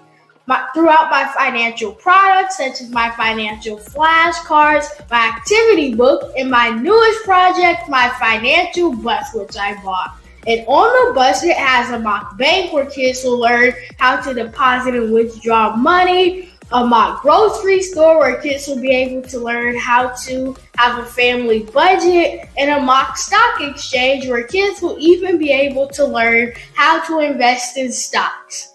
Now, I decided to start teaching kids about financial literacy because I find that most kids graduate high school without even knowing the basics about financial literacy. And I feel if I were to teach kids about financial literacy, that I would be able to help kids tap into their genius. And I actually learned about financial literacy to my dad because I would go to business meetings with him and I would always see that they were talking about financial literacy. And at that point, I didn't understand what financial literacy was. So I took it upon myself to learn about financial literacy and teach it to kids in a way that they could understand. But I want you guys to help me help kids tap into their genius by going to my website, cadenteaches.com, and you can sew into me in my financial bus by going to my GoFundMe link.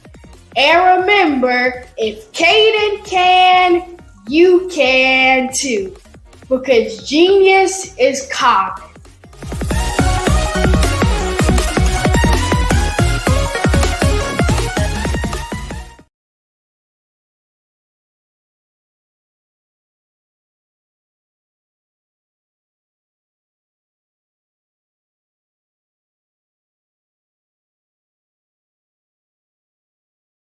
Sometimes you gotta hear the news from the Black perspective, and more specifically, Black publishers. And that's exactly why you have to download the Hey Tie app, the largest mobile app delivering breaking news, videos, and podcasts from 200 of your favorite Black publishers. Yes, 200 Black publishers delivering news as it happens, literally all in one app. Go to hayti.com or download the app in the Google Play Store or Apple App Store. It's completely free, along with information that you can trust, so go check them out.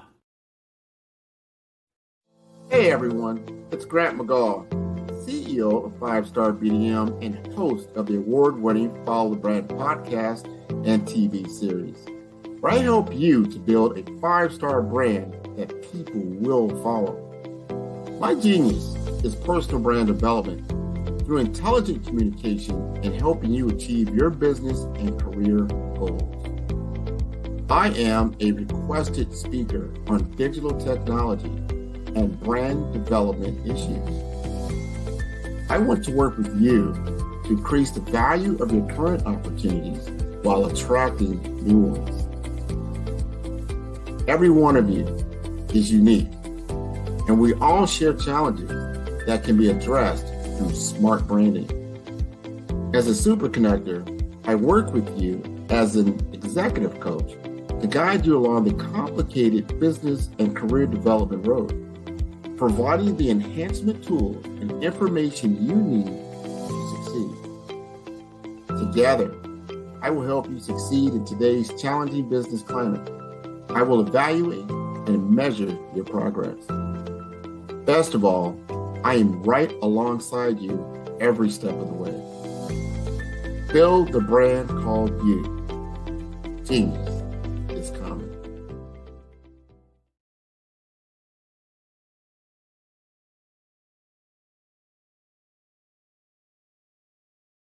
Follow the Brand TV broadcast host, Grant McGaw, as he visits with top executives and entrepreneurs to find out their secrets of success with their personal brand. Follow the Brand TV broadcast host as he focuses on brand development to build better relationships, bring value to your business, relationships, and career. You will enjoy listening to each episode that is tailored to speak to you directly. If you're looking for this type of clarity in terms of building your brand, you have tuned into the right station. Each episode will help you to shape a conversation in the 5-Star BDM network of 20,000 professionals and become a springboard for your corporate engagement and business opportunities. Each guest will frame their story in the areas of personal branding, business development, career development, financial empowerment, and technology innovation. Grant McGaugh explains why he is the CEO and owner of his own professional career.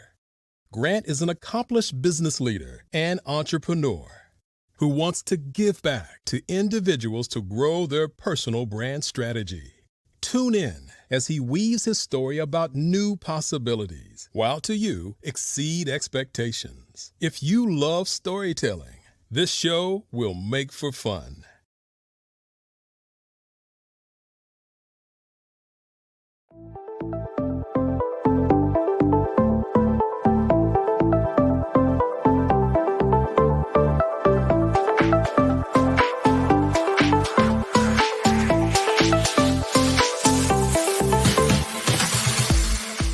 You need to be messaging and communicating to a lot more folks and getting them committed to you as a brand and feeling that you are trustworthy, as a subject matter expert, and for their needs and their pain points. That says, look, here are my pain points. Here's the problem that I have that I don't want, or the benefit that I want that I don't have.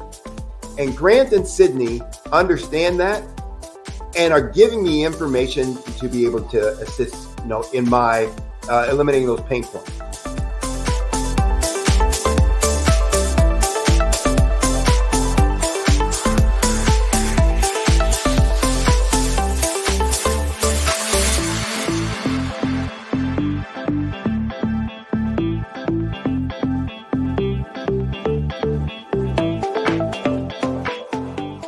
You're going to get a lot out of this workshop. We're going to show you ways that you can begin to look at this particular problem, that you can apply different formulas, techniques, and skills. We're going to get you to that next level. And then you'll understand the value that we're bringing.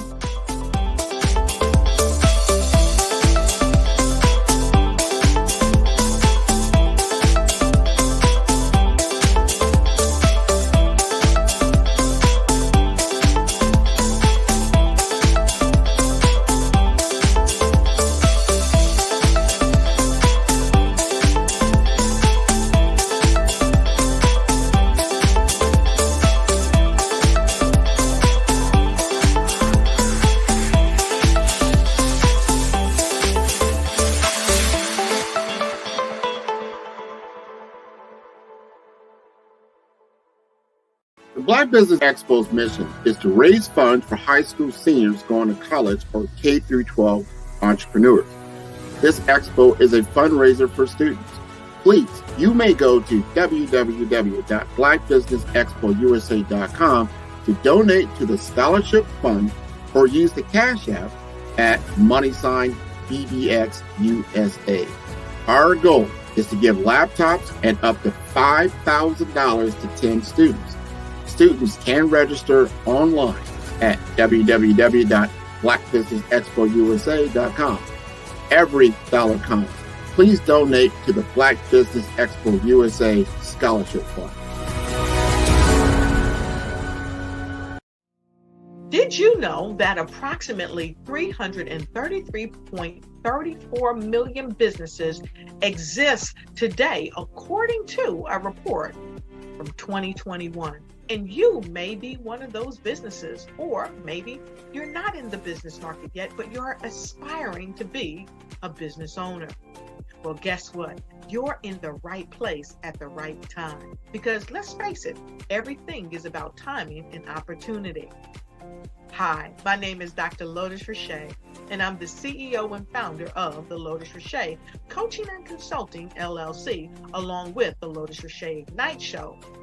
15 minutes of success with Dr. Lotus Richey, as well as books to boom your business and bring who you are. And today, I want to bring this amazing message to you about the Black Business Network and the Black Business Olympics.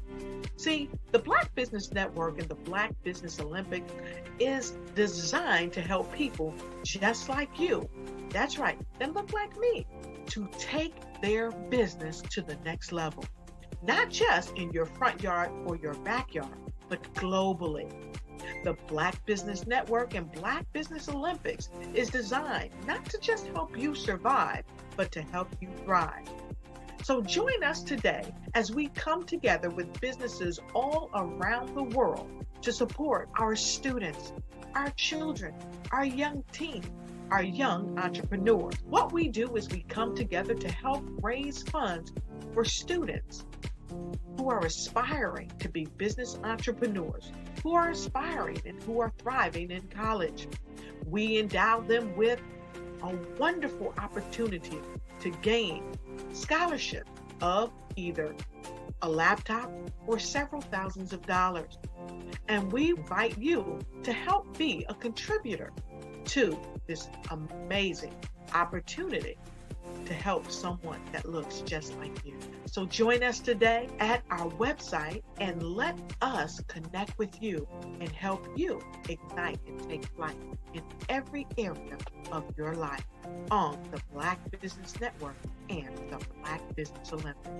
I'll see you on the other side.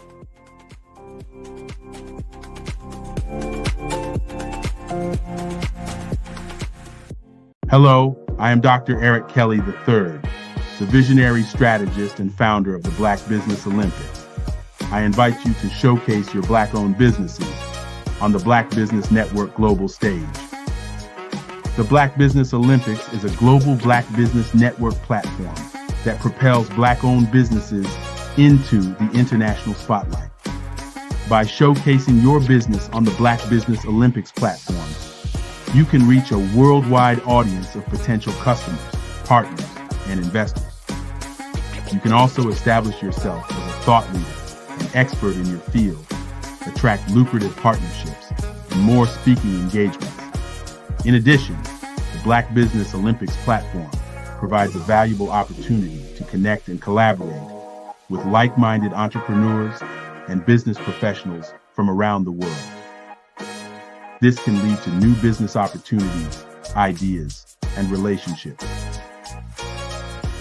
Finally, by sharing your story and expertise on the Black Business Olympics platform, you can inspire and empower others. This is a powerful way to make a positive impact on the world and leave a lasting legacy. If you are a Black-owned business owner, I encourage you to seize the opportunity to showcase your business on the Black Business Olympics platform. It is a once-in-a-lifetime opportunity to make an indelible mark on the world. Be one of the 1,000 visionary entrepreneurs who are changing students' lives, shaping industries, and leaving an unforgettable legacy for their families. Unleash your voice on our global stage and watch your business thrive. Black Business Olympics is one of the largest Black business showcases in the history of Black business in the world. Yes, the entire world. Just give me a call today at 919-308-9090.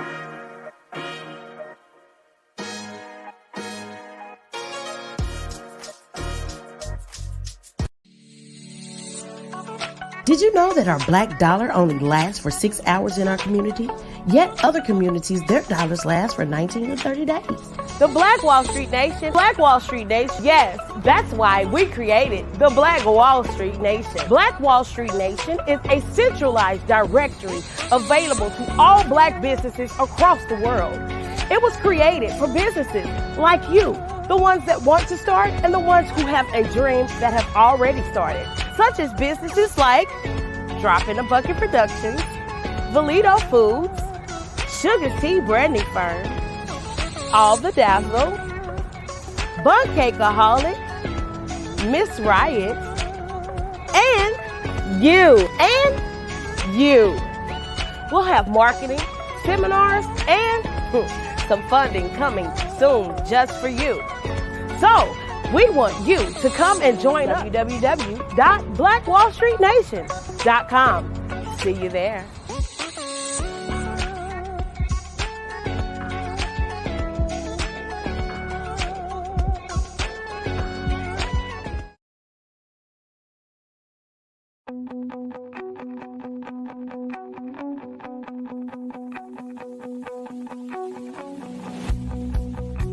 I am Black Business.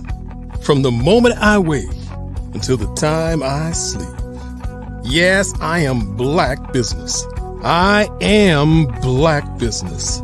Tell me, are you Black Business? I am Black Business. Do you support Black businesses? Listen, I support Black business because I am Black Business.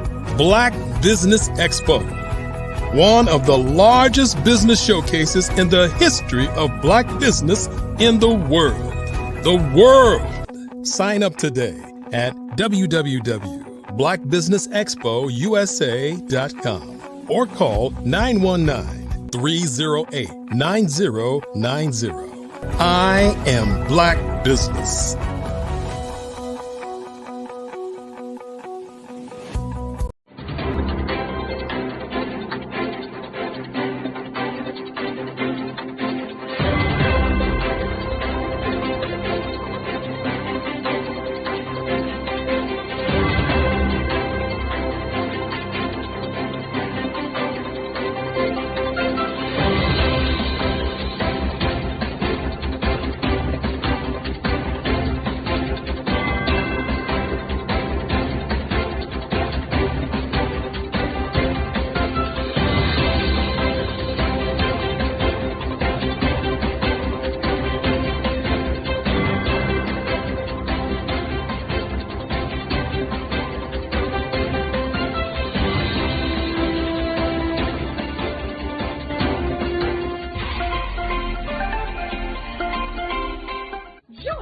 Dr. Eric Kelly III and a host of phenomenal speakers from all around the globe for this 7-day virtual event that you don't want to miss. The mission of the Black Business Expo is to raise scholarship money from kids all the way from high school, all the way from college. The Black Business Olympics is one of the largest Black business showcases in the world. It is an opportunity for businesses and companies to showcase their businesses globally. We are going to be giving away laptops up to $5,000 away to students. Again, I'm Olivia Appleberry, the founder of 2 Cents Finance and one of the speakers for the expo. I am so excited to see you there. For more info, go to www.blackbusinessexpousa.com or call 919-308-9090 and hope to see you there.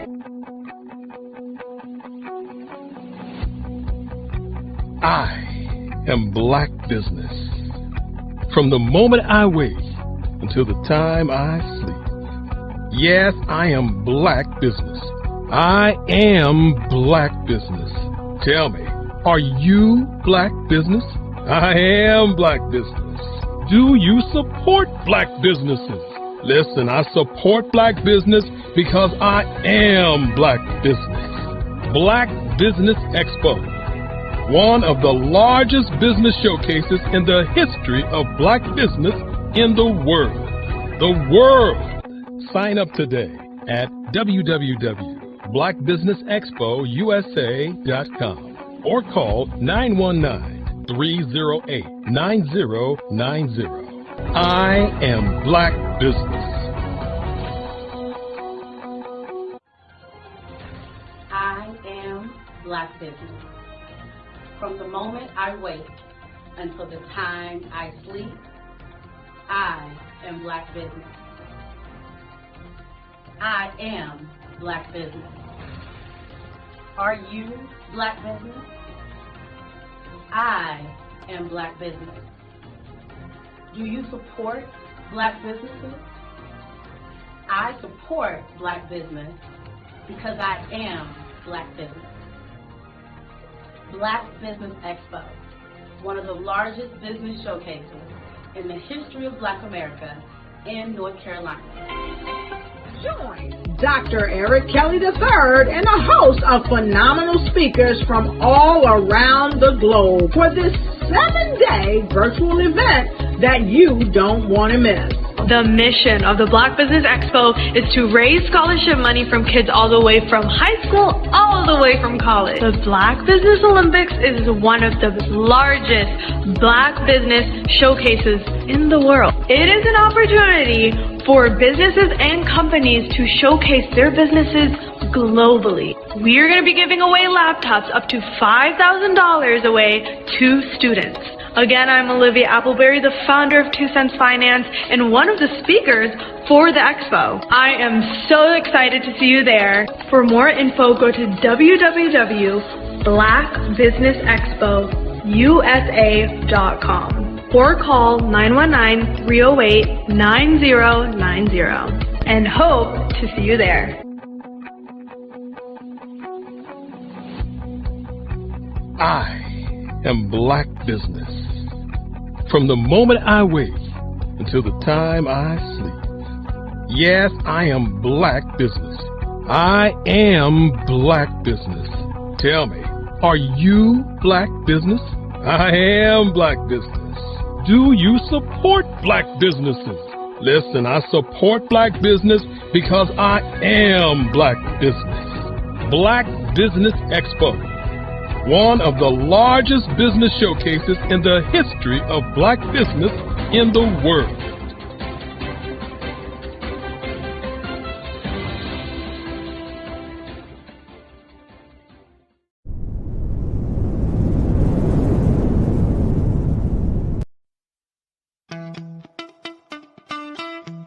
How many times have you been asked to help someone you didn't even know? A student, a business entrepreneur? Or did you ever even ask, where did they end up? That business, that friend, that entrepreneur.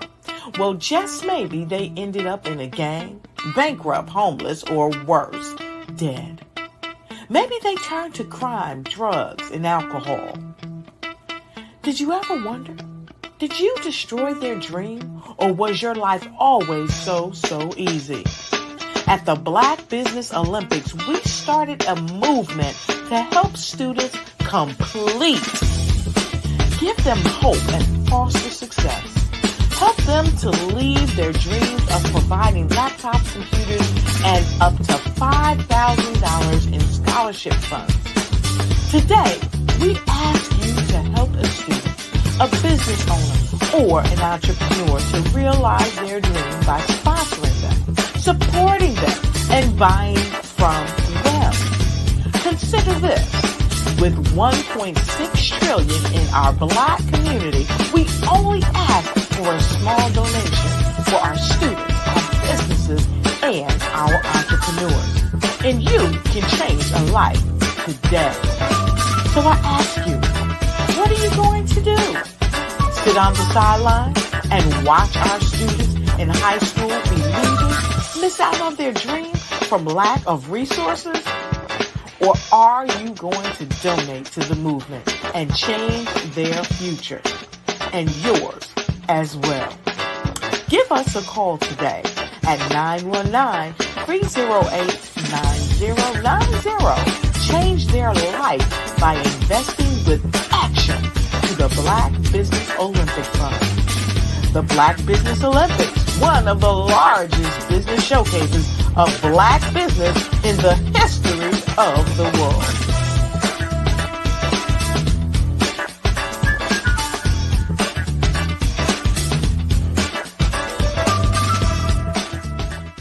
Are you a forward-thinking entrepreneur or business owner? The world is changing faster than ever, and it's time to pivot and adapt to the future. Hello LLC is here to help you do just that.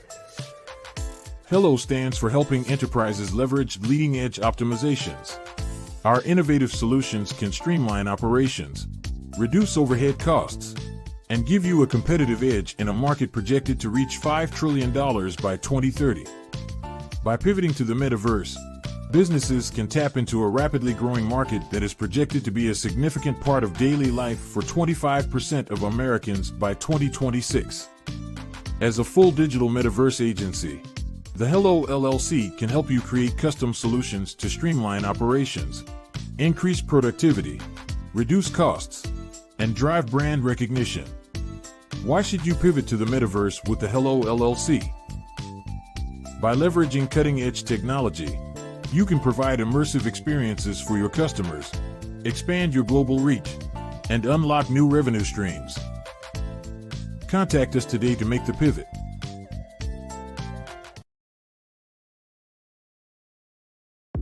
The Black Business Network and Black Business Olympics are essential platforms for Black business owners globally. They provide the tools and support you need to succeed in today's competitive marketplace.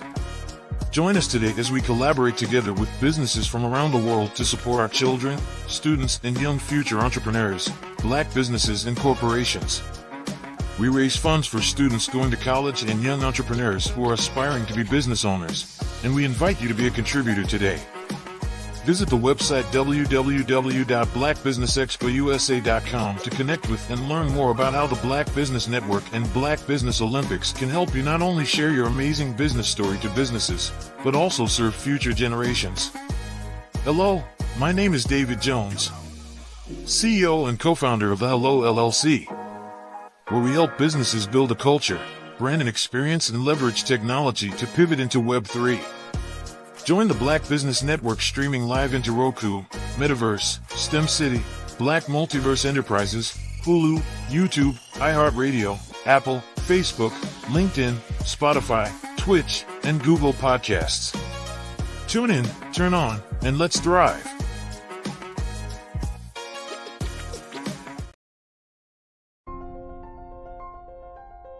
What if you could build your own city? A place where every child can find nurturing people to help them achieve their full potential. A place where every adult can access job training support, where health education is abundant, where social justice ruled the land. A place without limitations. Welcome. You have arrived at STEM City USA. It is what every city should be. A safe and trusted community where you find people and resources to help you become everything you are and beyond. STEM City is unlike anything you have ever experienced. It is a digital twin of the world around you, only better. STEM City is about energy and soul renewal. It is more than a digital world. You can almost feel the power of live cultural events, music, and theater. STEM City promises a better future for children with caring mentors and hands-on activities with dedicated tutors to support our youth. STEM City is your passport to a healthy lifestyle with weekly events addressing our community's many issues. STEM City is your financial well-being with helpful information on wealth management, career advancement, job training, and so much more. STEM City is the community you deserve. It is the city where your dreams can come true. STEM City USA, a place in the sky that is accessible to all who reach for the stars.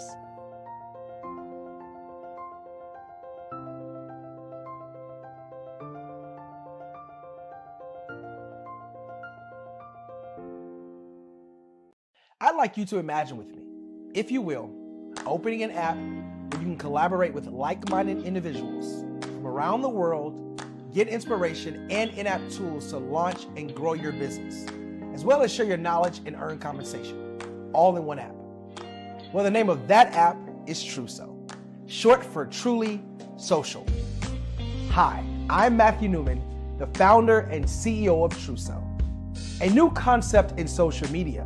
Truso is designed from the ground up to be a platform that's both social and empowering for all its users.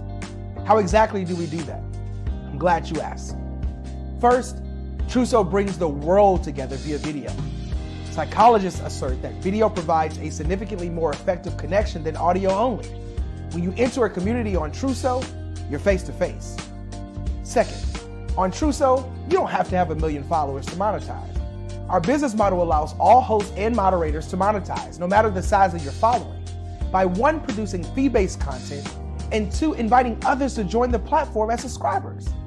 Even more, Truso has an in-app resource library with over 100 free resources, forms, and documents to help you build your brand and grow your business. Third, Truso is inclusive. The deaf and hard of hearing communities make up 360 million people worldwide. Unlike audio-only apps, Truso embraces this community, providing a networking platform that allows them to participate via video and closed captioning. We even have a deaf and hard of hearing foundation in the works as well. Fourth, Trousseau is both social and safe. We refer to Trousseau as a virtual extension of the beauty shop, barbershop, and brainchild of the community. A place where there's laughter, along with wisdom, growth-oriented conversation, and genuine connections in a safe space. Trousseau even has proprietary security to ensure we maintain a safe environment for everyone. Where are we at now? Trousseau is live, y'all. We've launched in beta and we're acquiring users daily. We have an incredible development and marketing team, plus amazing celebrity influencers at the table, helping us spread the word around the globe, beginning within the African diaspora and beyond by creating a safe space for growth, connection, and collaboration. We're truly excited about Trousseau. We've created something special for which there is a global market. And we invite you to embark on this journey with us as a shareholder. The future for Trousseau is truly bright. Join us and let's go there together.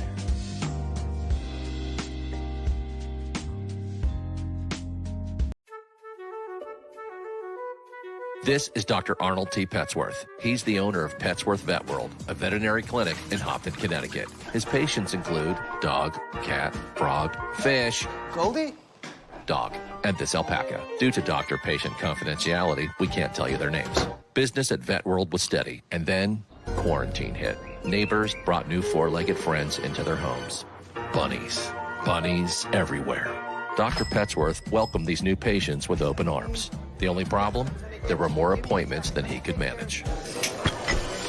That's when Dr. Petsworth turned to his American Express business card, which offers spending potential that's built for his changing business needs. He decided to hire a new assistant, Julio, and with spending power built for business purchases, he used his card to furnish a new exam room. Together, Dr. Petsworth, Julio, and American Express Business made sure all the pets of Hopton got the love and care they deserve. And everyone was happy. Get the card built for business by American Express.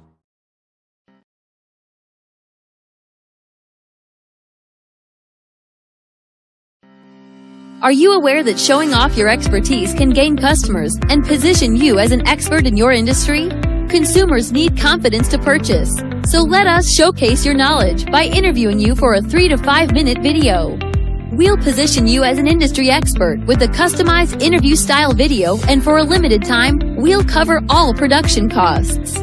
Click this ad or call now for all the information. You'll want to experience the same 5-star service our customers love. So take advantage of this one-time offer. Click this ad or contact us now.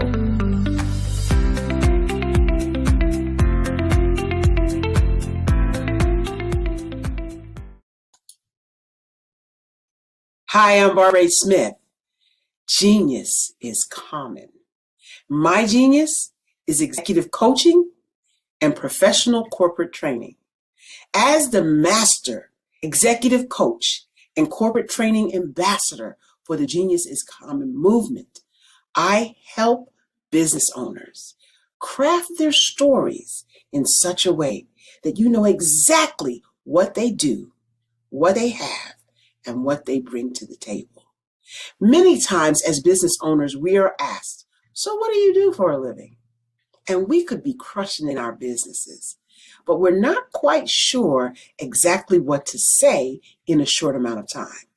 Well, I help you take those stories that are the reason why you're in business and why you're so passionate about your business and craft them in such a way that people are drawn to you as opposed to being repelled by you. Because every conversation, every time you talk to someone about your business, you are excited about it. But are you really conveying what you do, what you have, and what you bring to the table? And do really people understand why you care so much and why they should care that you have the solution to their problem? Well, I'm here to help you with that. As a master storyteller, I can help you with your stories and spin them in such a way that they are intriguing and fascinating. People want to listen to you talk about your business. That's why At the Genius is Common movement, I am the master executive coach and professional training ambassador. That's my genius. And genius? Oh yeah, it's common. Did you know women represent just 3% of Fortune 500 CEOs and less than 15% of corporate executives at top companies worldwide? Have you wondered what the secrets are to getting into the top ranks, whether in the private or public sector? Do you want to figure out how to stop being held back in your career or passed over for promotion? Then you're in the right place. Hi, I'm Dr. Madeline Ann Lewis, President and CEO of the Executive Women's Success Institute. I have decades of experience in the military, the federal government, and corporate America, and my mission is to help women succeed and tap into their full potential. I want to reach 1 million plus women around the world to become the leaders they are meant to be. So if you want to move into a management or executive level position, or maybe you are a female veteran transitioning out of the military into business entrepreneurship, then reach out to the Executive Women's Success Institute at 301-693-3284. Let us get you on the fast track to success.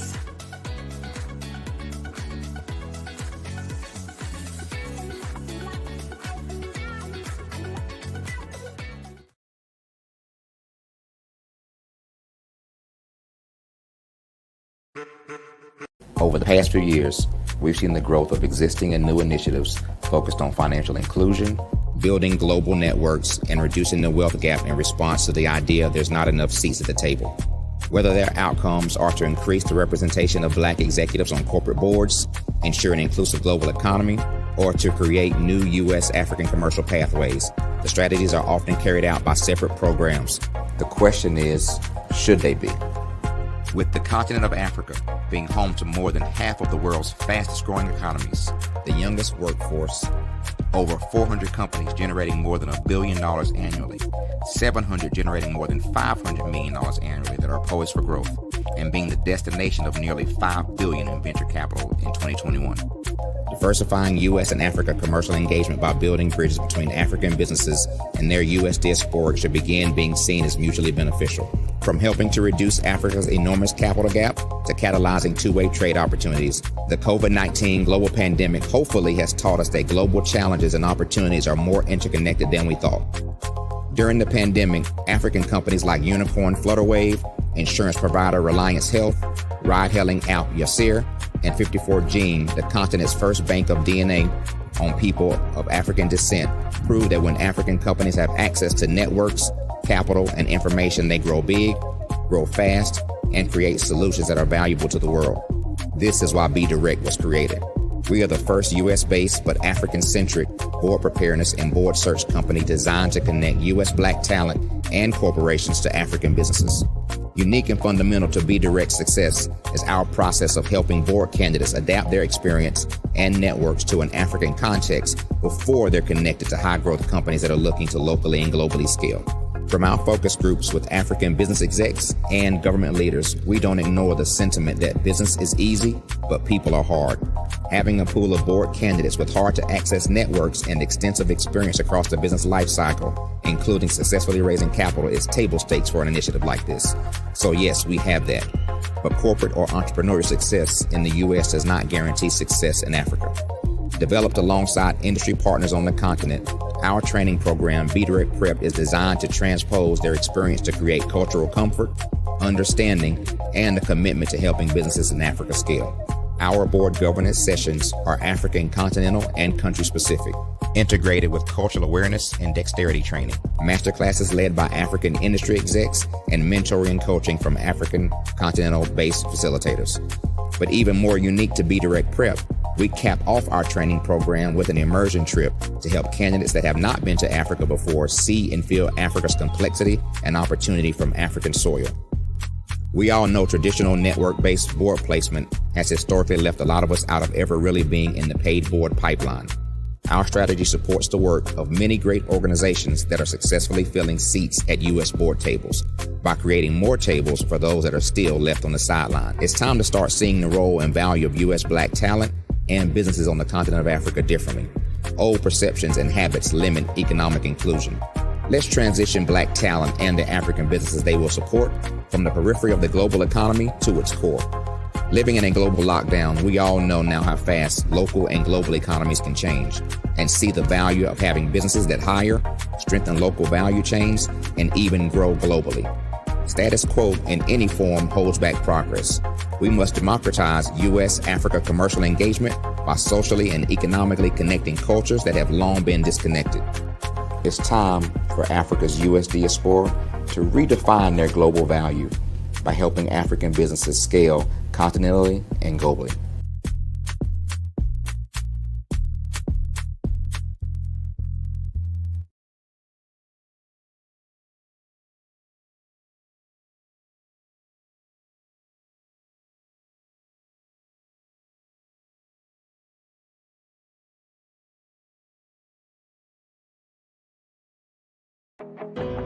I am Black business. From the moment I wake until the time I sleep, I am Black business. I am Black business. Are you Black business? I am Black business. Do you support Black businesses? I support Black business because I am Black business. Black Business Expo, one of the largest business showcases in the history of Black business in the world. Sign up today at www.blackbusinessexpousa.com or call 919-308-9090. I am Black business.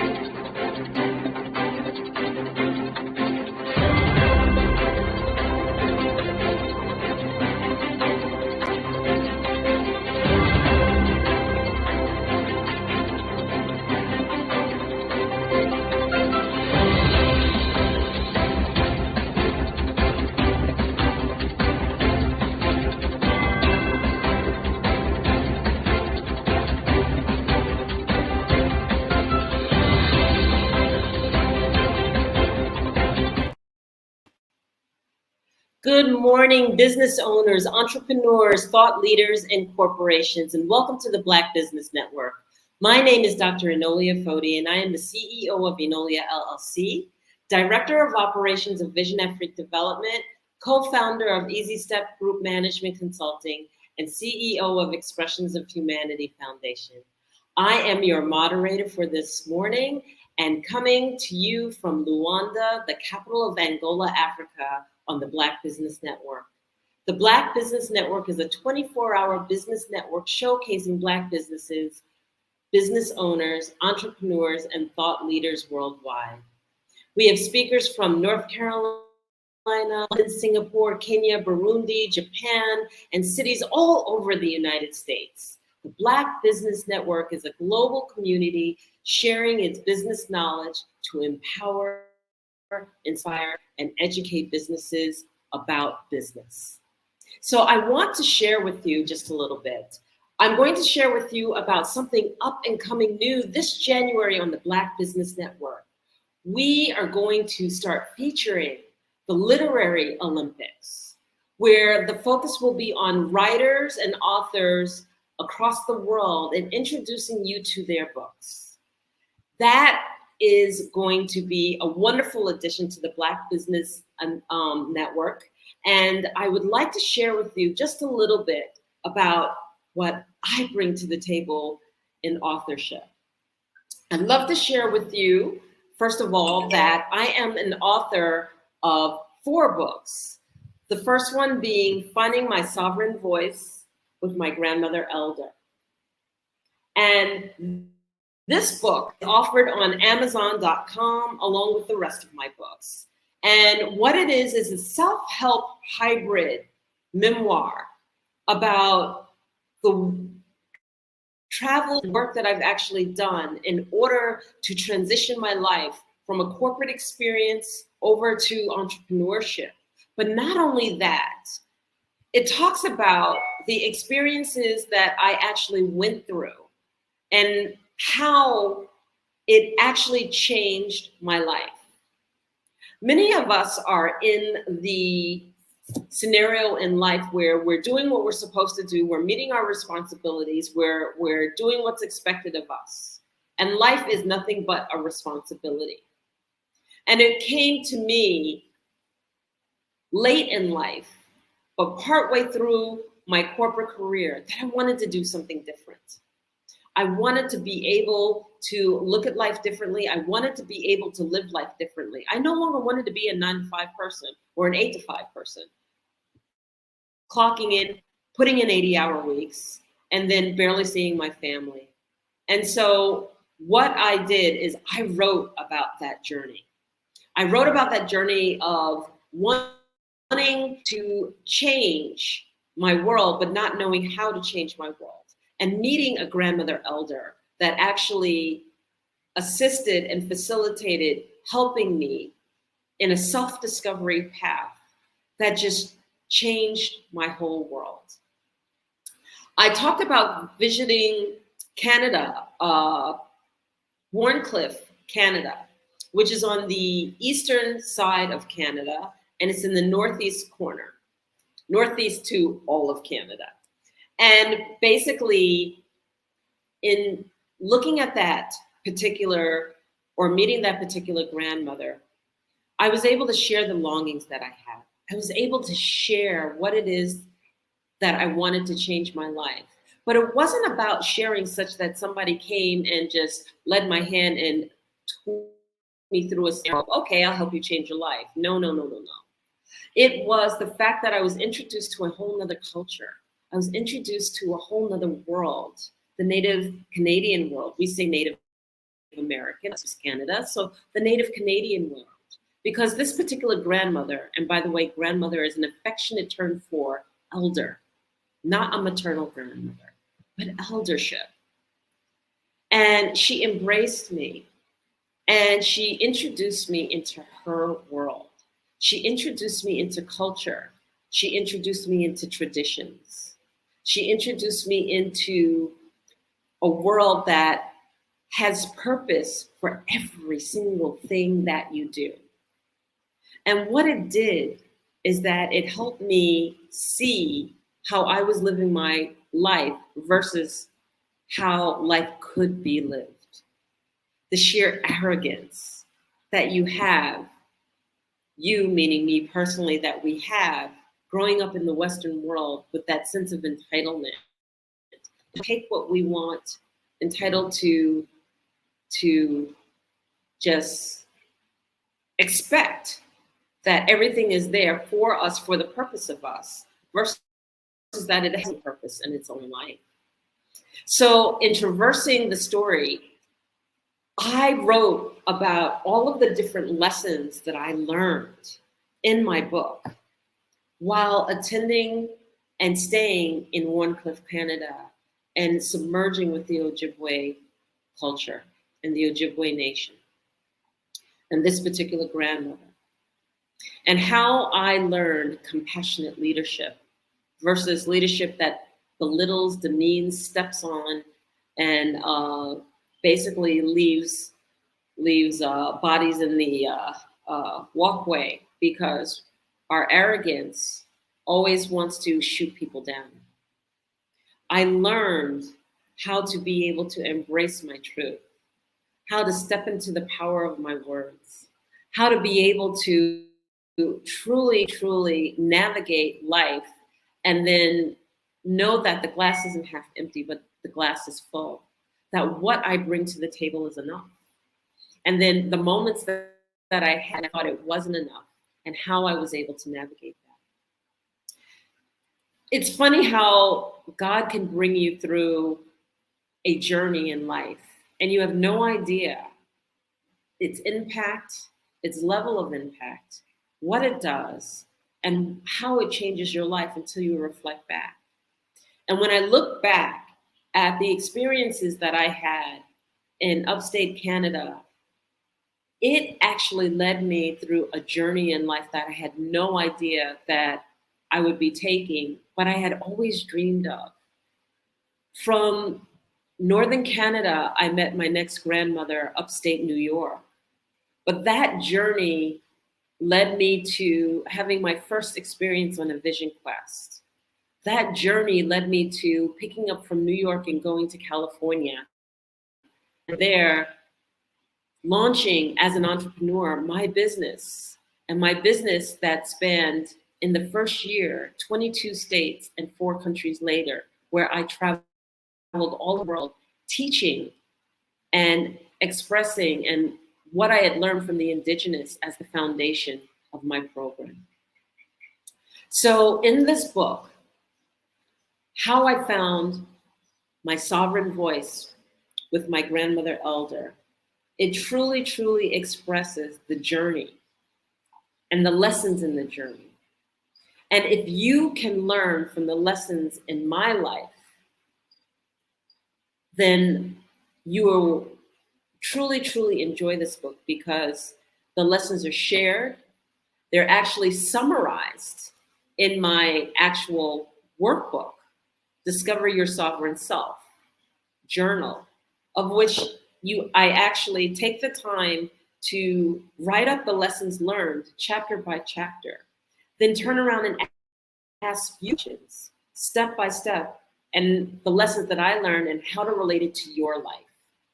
And then in relating it to your life, then you're able to journal in this particular book how it relates to your life, how it's different in your life, or how it's relatively the same.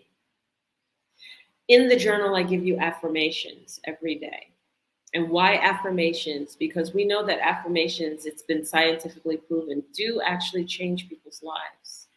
The repetitiveness of the words impacts us all the way down to the DNA and to the mitochondria level. And if you don't know much about this, then I suggest that you go to my YouTube site and listen. I have some very explicit and very clear teachings about affirmations and how they can impact you in a scientific way. It's also shared by Billy Carson, too. He does an excellent explanation of it.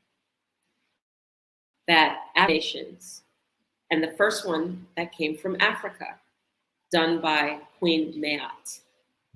So the literary world, if you are a part of it, you'll really, really enjoy sharing on the Black Business Network and all of the things that you can bring to bear in sharing your book to those who are out there ready to listen.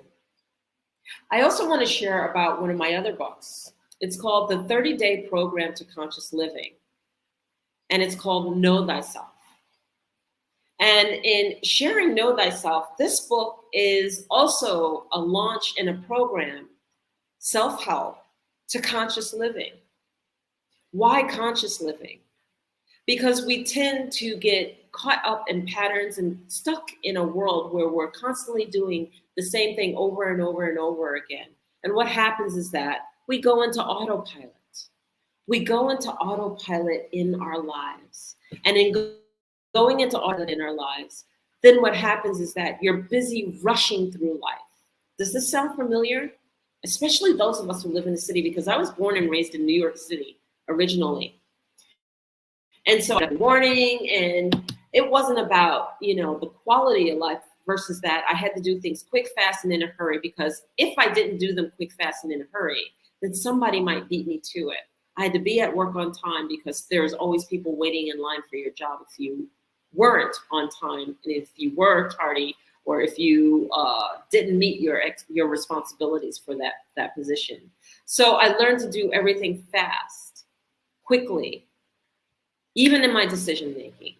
But what happens is that when you get outside of the city, you realize that you're moving so much faster than the world around you. And you've forgotten how to slow down. That slowing down isn't a fact that just like you, I like to do things fast, I like to do things quickly. Slowing down is quality of life. Not how quickly I can get things done. And almost that's like quantity of life, but quality of life. That it's okay to take time and take pause in understanding how I think and how I come to the decision that I make. And in a world where we are bombarded with media all the time and noise all the time, it's imperative for us to sometimes take pause, take a breath, understand why I'm doing what I'm doing, why it's important, and be conscious of the fact that I choose to do this and that it has a purpose, and to really take time to understand that purpose in its entirety. So when we take time to actually take pause, then we're allowing our conscious to actually move forward, to actually be present in the moment. And this is important because many of us, oh yeah, well, I can move quickly and I can move fast and I'm present. And then the point is you're not present. When we're multitasking, I could be on here and I could be speaking to you, but meanwhile, I'm also checking my phone and I'm texting over here and my attention's drawn here, here, here, here, here, here, and here. I'm not present. I'm not speaking to you. A part of me is, and another part of me and my thoughts are somewhere else. That doesn't work. It doesn't work for quality of decision making. It doesn't work for the quality of time needed to think through a process or to focus. Something about the time that we're in now doesn't afford many of us the opportunity to focus on what's necessary. And the world is actually set up so that you don't focus. Why? How many media people and marketing people are telling you right now that if you don't express it in 30 seconds, then you've lost people's attention span? That's because people have lost the capability of being able to focus for long periods of time. And in order to make a quality decision, in order to transcend anything, it takes focus, it takes time, it takes creativity, and it takes silence. Sometimes just silence. Why is this important to be conscious? You don't realize how unconscious you are until you put yourself in a situation where it calls for it. I'll give you an example. I took a journey across Kenya. I was so excited to be in Kenya, in Nairobi. I landed, I met with my party, and we did a walking safari for 100 miles. 100 miles across the East and West Tsavo Park, starting at Kalalungi, at the base of Kilimanjaro, and then walking the park alongside the river, the Tsavo River. And so I was really excited to be able to have this opportunity. I was all set. I had practiced walking, I averaged about 5 to 7 miles a day. And this was going to average 10 miles a day for 10 days to make that 100 miles. And in arriving, we're all set. And how it was actually set up is that you actually had a moving camp. So we would get up in the morning, we would walk all day long, and the workers would actually take our campsite, break it down, and then move it 10 miles forward before we arrived and set it back up so that the moment that we arrived, we were able to eat, to shower, to rest, to relax, etc. It was phenomenal. And we were led by the Maasai. And in doing that, I remember the first 3 to 4 days of walking and walked in silence. my mind would not stop.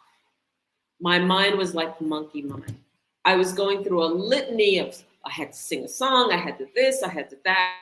There was no peace in my walk. There was nothing but anxiety. Did I have enough water? Am I going to make it? Oh, I'm getting really tired now. How long are we going to go? Are we going to take a break? What happens when I have to use the bathroom? Blah, blah, blah, blah, blah, blah, blah, blah, blah. Oh, there are animals here. The animals are wild. Will the animals attack? It was just on and on and on and on about the litany of things that were taking place in my mind as we were walking. This is what happens to us on a day-to-day basis. This is how busy our minds are on a day-to-day basis. Unconsciously, we are just thinking so many thoughts over and over and over and over and over again. And we don't have peace in our lives. And it took the first 3 days of my mind going through that. And on day 4, I finally had an epiphany. And that epiphany was that my mind just stopped.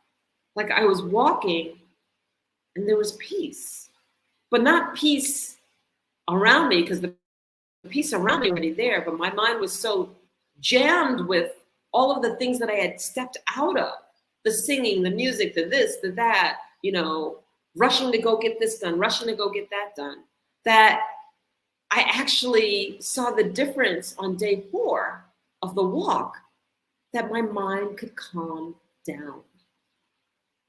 Then it wasn't worried about the animals. I realized that we have a natural balance with the animals. The animals weren't interested in us. That it's our fears projected in front of us that actually makes the animals anxious about us. And that we don't know how to calm down, and we don't know how to just walk without fear. And day 4 of this 100-mile walk across Kenya, I calmed down. I found a rhythm of walking, a rhythm of peace.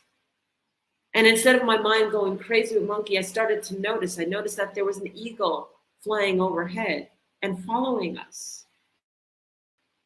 I noticed that the animals weren't interested in us. They were just herds. And they looked at us as if we were another herd. And they just moved out of the way of us, and we moved out of the way of certain animals. And we were just in a balance and in a peace with the land. To be able to walk within 30 feet of a hippopod playfully playing in the water, with hippos being some of the most dangerous animals ever if you piss them off. To be able to walk and see a cheetah take down a crocodile and just watch.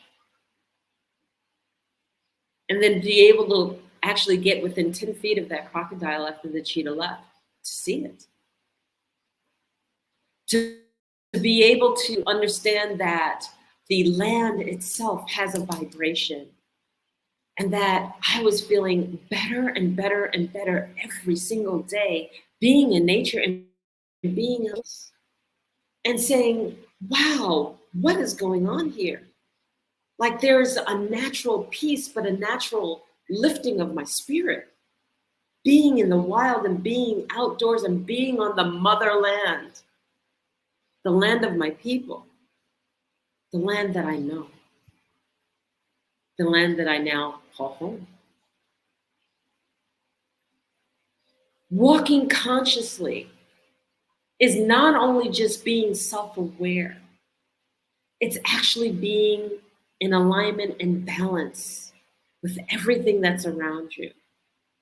It's acknowledging the fact that everything has energy and that everything is capable of speaking to you and has a wisdom if you open your heart and you just listen. We go through our days and our busyness and our craziness and the monkey mind, and we don't listen. We're unconscious. We go through the motions, and we're missing something so fundamental and so grand in the scheme of all things that we call this world. So my book 30-day program, Know Thyself, was predicated on the fact that this transition had taken place and I had a realization, an understanding that there is so much more to life than anything that I could have ever imagined when I learned to sit still. And I invited in the quiet, the peace, exacerbating the connection we already have to God. It just came in strong and lighter instead of dull and light, because I wasn't filling my mind and my head with so many different things. So my book is also accompanied with 30 individual videos, one for each day, so that as you do the 30-day program, you get a video and you get to read out of the book what should take place for that day.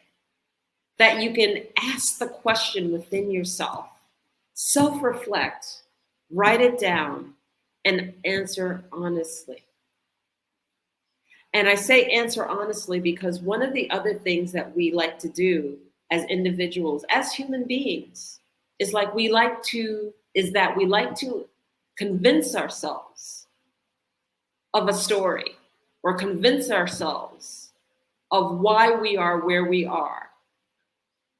And in that convincing, and we reflect back and we look, are we just telling our story because that's where we choose to be versus that's where we need to be? And what I mean by that is that many times we lie to ourselves. We tell ourselves the story of the reason I'm here is because of X, but that's not the truth. We're just convincing ourselves it's X, but it needs to be Y.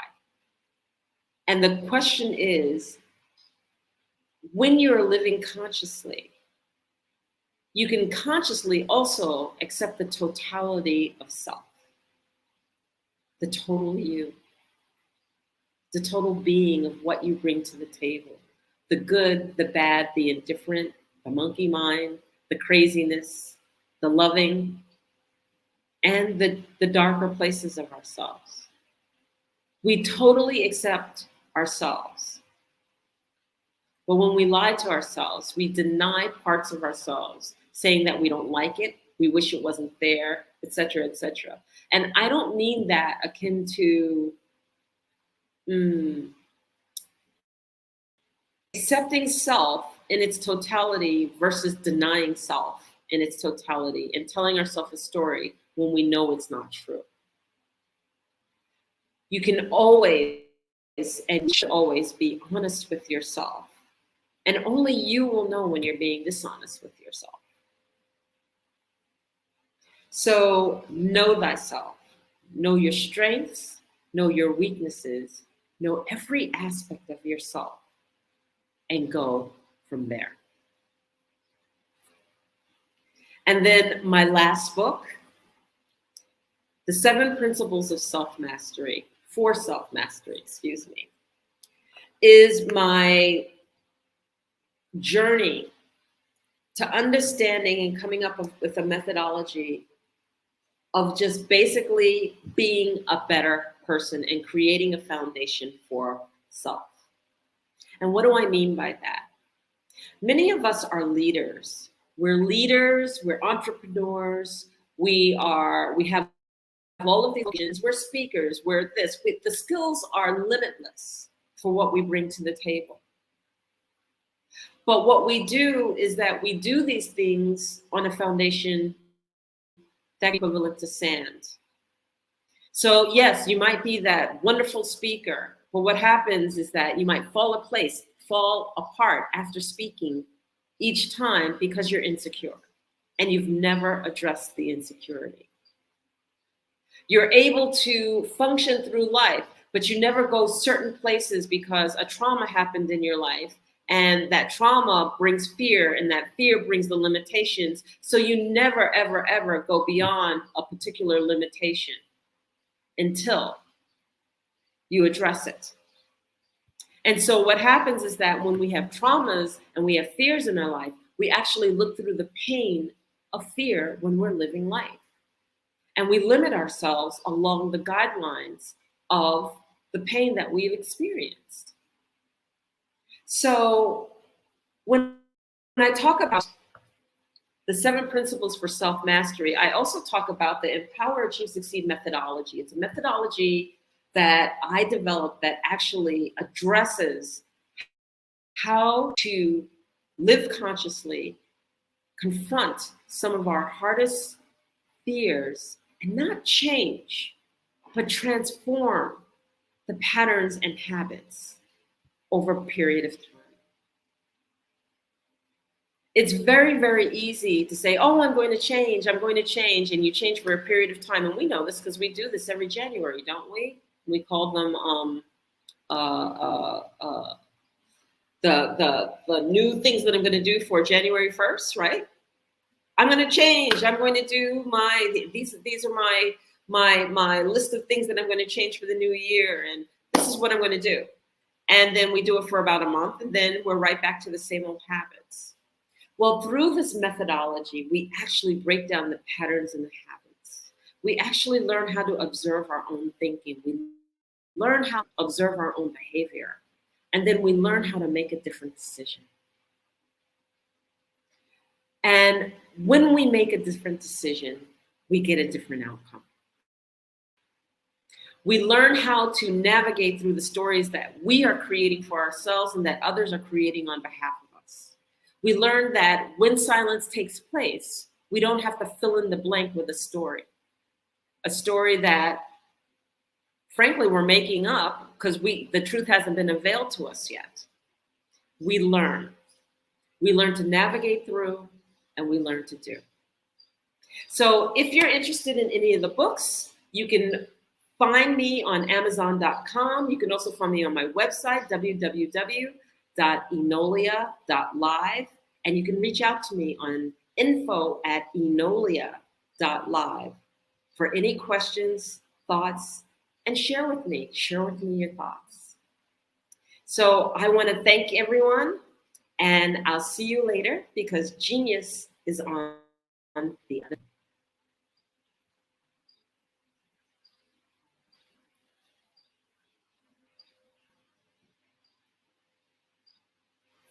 Hello, ladies and gentlemen. Allow me to introduce myself. My name is Tara Bush, and I am the co-founder and COO of the Hello LLC, where our mantra is helping everyone live life optimally. And more importantly, helping entrepreneurs leverage leading-edge optimizations. We help businesses build, brand, automate, and pivot into the future. With over 22 years of corporate C-level experience, I carry a wealth of knowledge and expertise in my professional portfolio. My professional journey has encompassed various facets of business, executive leadership, project management, marketing, systems, space planning, and strategy implementation. I have had the pleasure of partnering with and managing multi-million-dollar projects for the top Fortune 500 companies, prestigious universities, and well-known sports teams around the world, like ExxonMobil, Apple, Samsung, Citgo, HP, Ziegler-Cooper, the Houston Astros, the Dallas Cowboys, Bank of America, and Vanderbilt University. What fuels my drive is a passion for innovation and creativity that knows no bounds. I thrive on pushing the boundaries and thinking outside the box to bring fresh, ingenious ideas to the forefront. I turn visions into reality. As a leader, I am a steadfast advocate for integrity and creativity. I am driven by a profound desire to help individuals and businesses create their own return on time investment while leveraging technology. At the Hello LLC, we are more than just a 3D digital marketing agency. We are a community committed to helping, building, and thriving together with integrity. We can either show you, teach you, or do it for you. We believe in the power of innovation to transform the status quo. My fellow professional powerhouses, in the spirit of abundance, I firmly believe that there is enough prosperity in this world for all of us to thrive together. So, I invite you to make the pivot because the future is already here.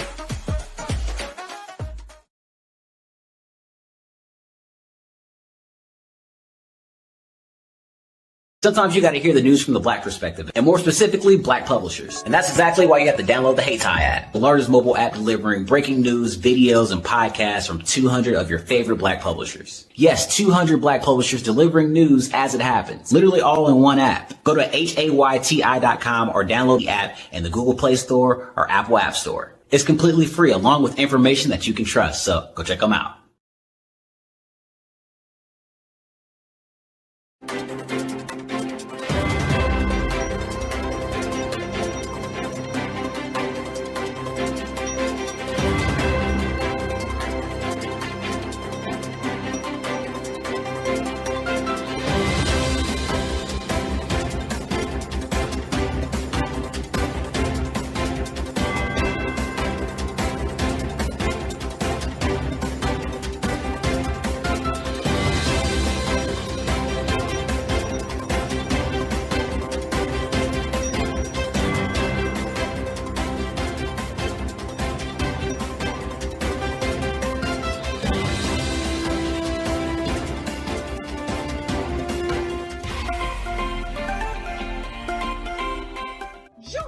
Dr. Eric Kelly III and a host of phenomenal speakers from all around the globe for this 7-day virtual event that you don't want to miss. The mission of the Black Business Expo is to raise scholarship money from kids all the way from high school, all the way from college. The Black Business Olympics is one of the largest Black business showcases in the world. It is an opportunity for businesses and companies to showcase their businesses globally. We are going to be giving away laptops up to $5,000 away to students. Again, I'm Olivia Appleberry, the founder of 2 Cents Finance and one of the speakers for the expo. I am so excited to see you there. For more info, go to www.blackbusinessexpousa.com or call 919-308-9090 and hope to see you there.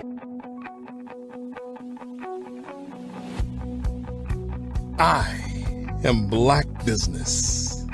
From the moment I wake until the time I sleep. Yes, I am Black Business. I am Black Business. Tell me, are you Black Business? I am Black Business. Do you support Black businesses? Listen, I support Black business because I am Black Business. Black Business Expo, one of the largest business showcases in the history of Black business in the world. The world! Sign up today at www.blackbusinessexpousa.com or call 919-308-9090.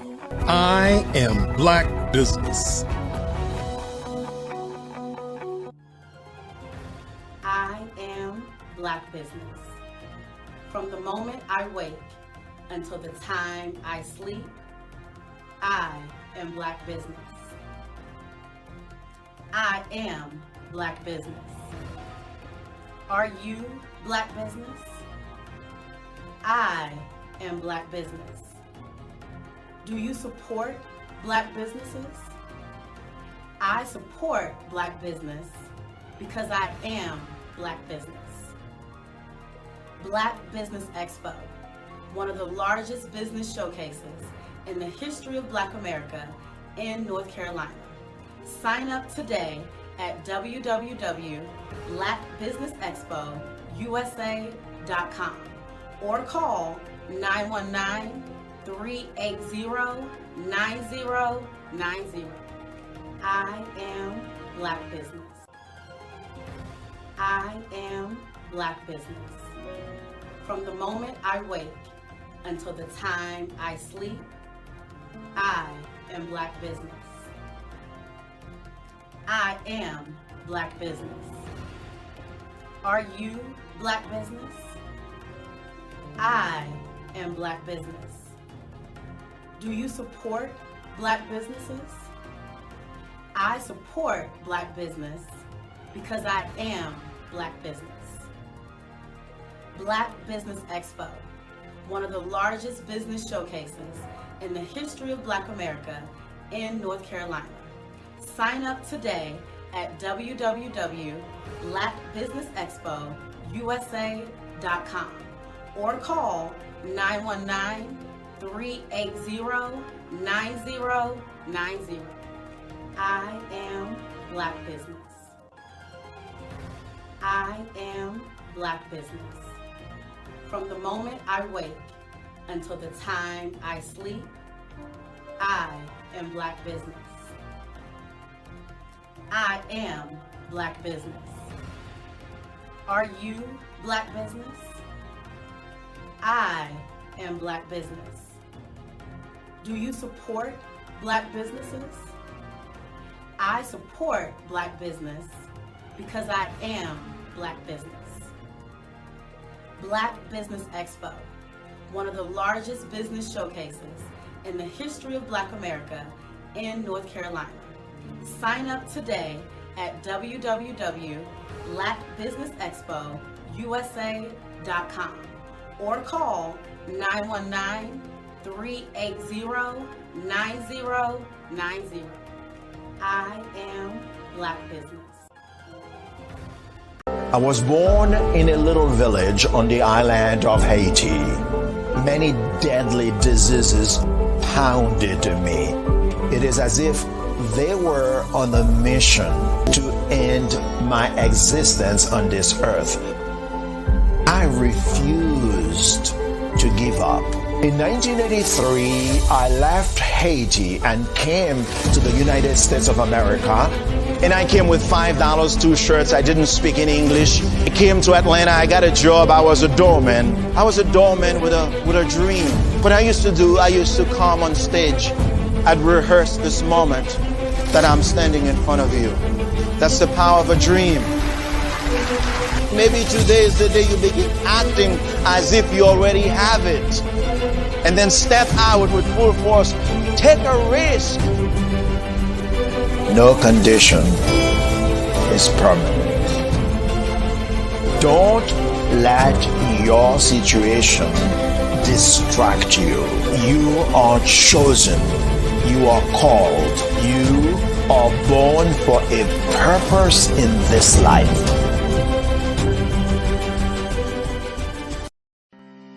Are you aware that showing off your expertise can gain customers and position you as an expert in your industry? Consumers need confidence to purchase. So let us showcase your knowledge by interviewing you for a 3 to 5 minute video. We'll position you as an industry expert with a customized interview style video, and for a limited time, we'll cover all production costs. Click this ad or call now for all the information. You'll want to experience the same 5-star service our customers love. So take advantage of this one-time offer. Click this ad or contact us now.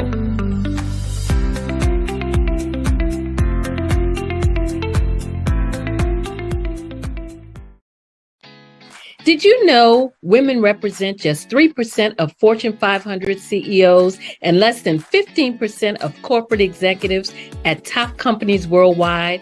Have you wondered what the secrets are to getting into the top ranks, whether in the private or public sector? Do you want to figure out how to stop being held back in your career or passed over for promotion? Then you're in the right place. Hi, I'm Dr. Madeline Ann Lewis, President and CEO of the Executive Women's Success Institute. I have decades of experience in the military, the federal government, and corporate America, and my mission is to help women succeed and tap into their full potential. I want to reach 1 million+ women around the world to become the leaders they are meant to be.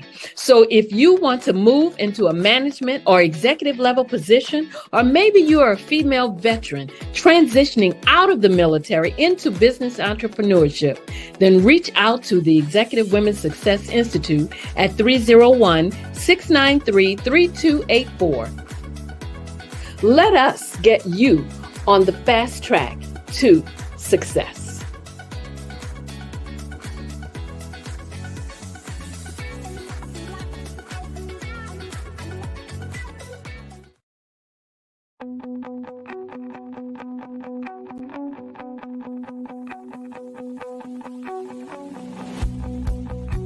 I am Black business.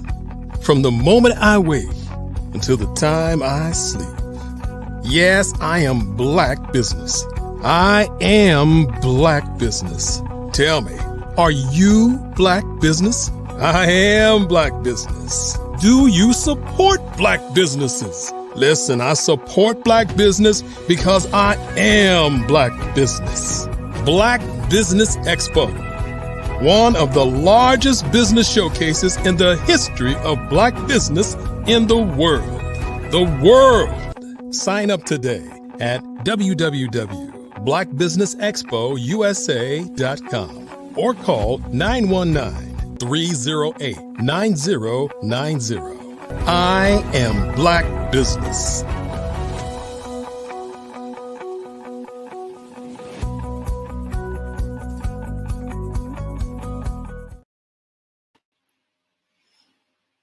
Hello and good morning, everyone. Good morning to the business owners, entrepreneurs, thought leaders, and corporations.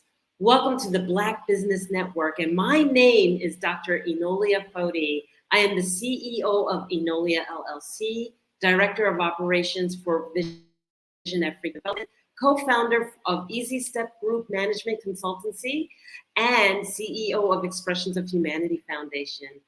I am your business moderator for this morning, coming to you from Luanda, the capital of Angola, Africa, on the Black Business Network.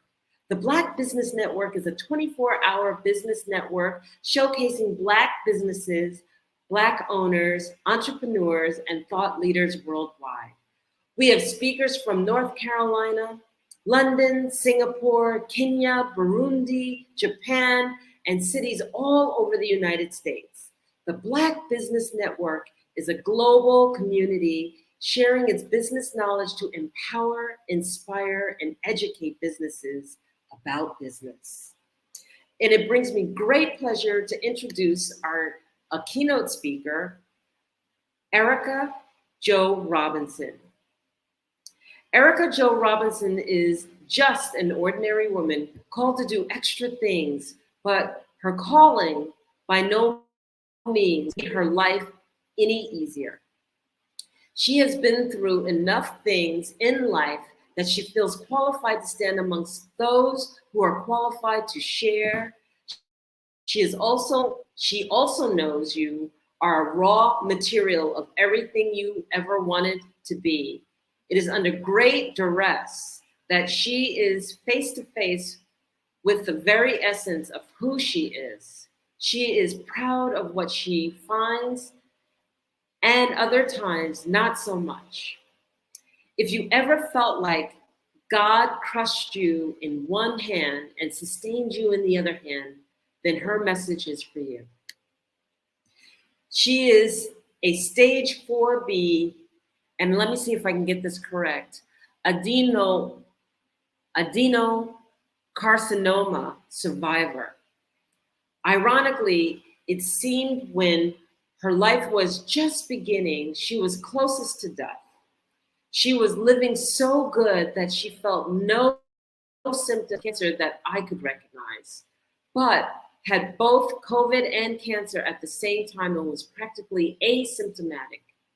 After surgery, recovery was long and hard, but in these moments, she would have the clearest picture of herself, her true self. She wants and needs to share her deepest thoughts while she was in the refining moments, not only during her first cancer diagnosis, but also her second. While in the valley of pain, a decision she realized her purpose was grander than she could ever have imagined.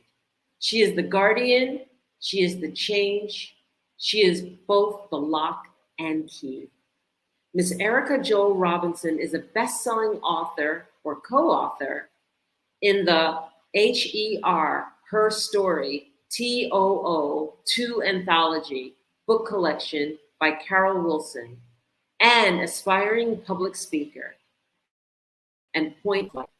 She has been trained and fortified by life's lessons, and finally, she feels ready to step forward. I present to you Erica Jo Robinson. Good morning. How are you? I am fine. It's so nice to have you here. It is a pleasure to be here every single time.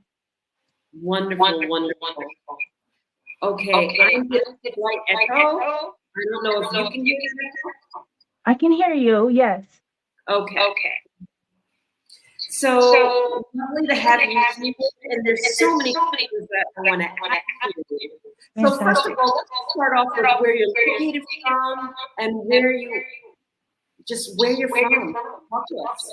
Well, I am a Jersey girl, born and raised, and I have been in Jersey. I left Jersey probably at about 15 or 16 years old, moved to Pennsylvania, and grew up in the Poconos, graduated high school from the Poconos, and then did the military. And now I'm here in Virginia, in a small town called Henrico.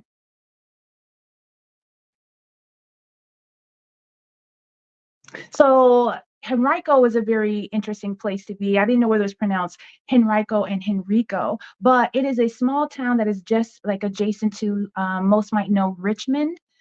Richmond is a wonderful place, one of the places that's considered to be the food mecca of the world. There are so many things. It's hard for a girl to stay in shape out here. Oh, there you are. Hey, how are you? Yes, I lost it is. I'm here. I'm just working for the microphone situation. It's all good. So,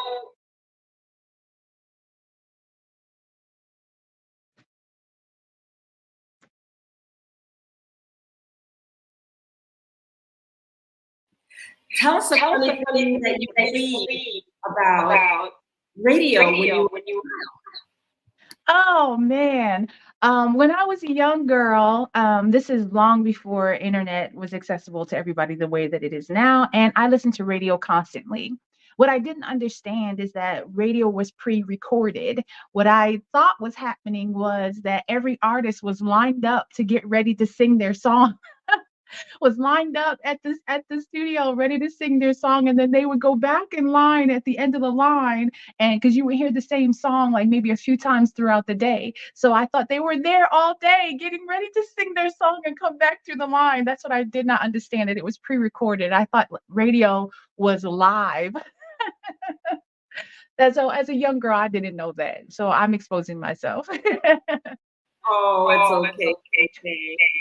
So one of the things that I love to talk about is when we're in school. A lot of times we're in school, we have a little side hustle, we have a little something, and there's something very special about yours. Tell us a little bit about that story.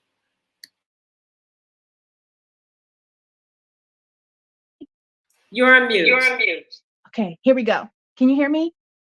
Yes. Okay. So while I was in school, when I grew up in school, being bullied was not like it is now. It was I hate to use this phrase, but it was like a rite of passage in a sense. You were tested in school, I guess. You know what I mean? So not only were you learning your academics, but you also had to prove your heart. Especially in Jersey, when we were growing up, it was, a rough thing. So I was always an advocate for someone who was being picked on or being bullied, because I had been picked on and bullied so much. So what I used to do was I used to avenge the bully, and then it turned into this type of business where I had been known as a great fighter in school. And so the kids would come and say, "Hey, Erica, so and so is being bullied on the playground." And I used to be like, "Okay, I'm gonna come down there, but you know the fee." And they used to give me a quarter to go down there and fight the bully. And so this reputation had grown for me. I became a bodyguard in sense. I was a hired bodyguard. You know what I'm saying? I don't know what it was about fighting that it just gave me a sense of purpose at that time. I felt like I was fighting for not only for myself at that time, but I was fighting for who I was to become. I was fighting for everybody who had been bullied. I was fighting for all the times I had been bullied. And I just poured that into what I didn't know what would become a desire for me to become a fighter, which is what I wanted to be. I loved Layla Ali. I wanted to be Layla Ali. And so I asked my mother, I was like, can I train to be a fighter? I'm really good at it. And I was just always very calm during a fight. You know what I'm saying? So I was really good at it and thinking it through. And my mother was like, no. And that was the end of that. And I had to move on to something else. Yeah. Understandably so, but wow, I can totally relate to that. I can totally relate to the understanding that when there are bullies around and whatnot, you have to be able to take up for yourself. If you don't take up for yourself, you get in trouble because then they never stop bullying. So thank God you were actually there to be able to help your fellow peers out that needed the help. So that's wonderful in that regard. So, I don't wish having it on anybody unless you're good at it and you enjoy it. And if you do, we all take on our vocations. So let me see, you're traversing school, and then I know that at some point in your career, you actually went into the military. Can you talk a little bit about that? Oh man, would you please repeat your question for me one more time, please? Yeah, so I was saying that at a certain point, you traversed school, and I know that at some point you went into the military. Can you talk a little bit about when you went into the military? Absolutely. I joined the military in order to get out of a small town that I was in that I did not see a way out of. I didn't have the skill set. I wasn't a college type person at the time, and I knew that I needed to get out. And so what I did was I tried to join the army, but it just wasn't a fit for me. So I joined the Navy instead. And in that process, I can hear my mother's voice even now: do what you have to do so you can do what you want to do. And she really wanted me to go into nursing, and so that's what I did. I was a corpsman for about 6 years, 6.5 years. I was stationed in Hawaii for most of my time, and I was an EMT, which was probably one of the hardest jobs I've had to do in the military. I did my little bit of time with the Marines as 8404.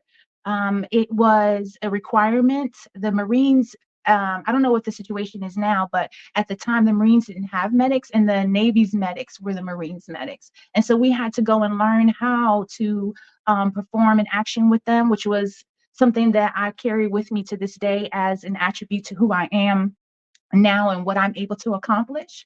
So I did that, learned a whole lot. At the end of my Navy career, I decided to change jobs, and I became a medical photographer. At the time, I was in love with images, and I still am to this day. I love magazines. I love the color stories. I love that type of thing. So I did that for the last probably year and a half or so of my military career. And to this day, I tell you, joining the military is probably the best thing for me. I had like a wild streak. I was like a wild teenager, man. Like I didn't do anything like way too left, too crazy, but I was just a wild teenager in the sense that I had no fear. Like I was just very courageous and very driven off the adrenaline rush of defiance. We'll just say that and leave that there. But you know what I mean? I'm so glad my mom isn't here because she would be like, "Oh, let me tell you everything." But we're not gonna. I'm glad she's not here to tell these stories. But we're just gonna leave it at, you know what I mean. I just really thrived off of that, and it like a double-edged sword to everything in life. That really helped me. That drive off of adrenaline really helped me, which pushed me into some of the things that I'm involved in now. So yeah, that's what happened with that. So that's phenomenal. There you are, this woman in the Navy, and okay, so it's like taming yourself, right? The discipline, you're sitting there, you're doing everything that you need to do for yourself, and you're tending to yourself. And that has to have taken a fundamental change within you. So talk to me a little bit about your mindset when you got out of the military. What changed for you? The military really showed me who I was, what I was capable of. And they say that you know who you really are under heavy duress. And I knew that my heart was ready for entrepreneurship. We know that entrepreneurship is feast or famine. There is a period of time where there is a lot of struggle where you're trying to figure it out, especially if you don't have a blueprint to follow, or you're trying to get into an industry that you don't exactly know how to get into it. At the time, for me, the first businesses that I owned was something called ITM Live and G1 Magazine. I remember my first experience with magazines. I saw Iman, the model. I don't know if you remember who Iman it was, the model back then. I saw her on the cover of Essence magazine, and it just blew my mind. My first words, I'll never forget them, were, oh my God, Black people are beautiful. That was my first thought as like a 15-year-old young girl, is searching for myself and within the community that I was in and within the access to things that I had access to.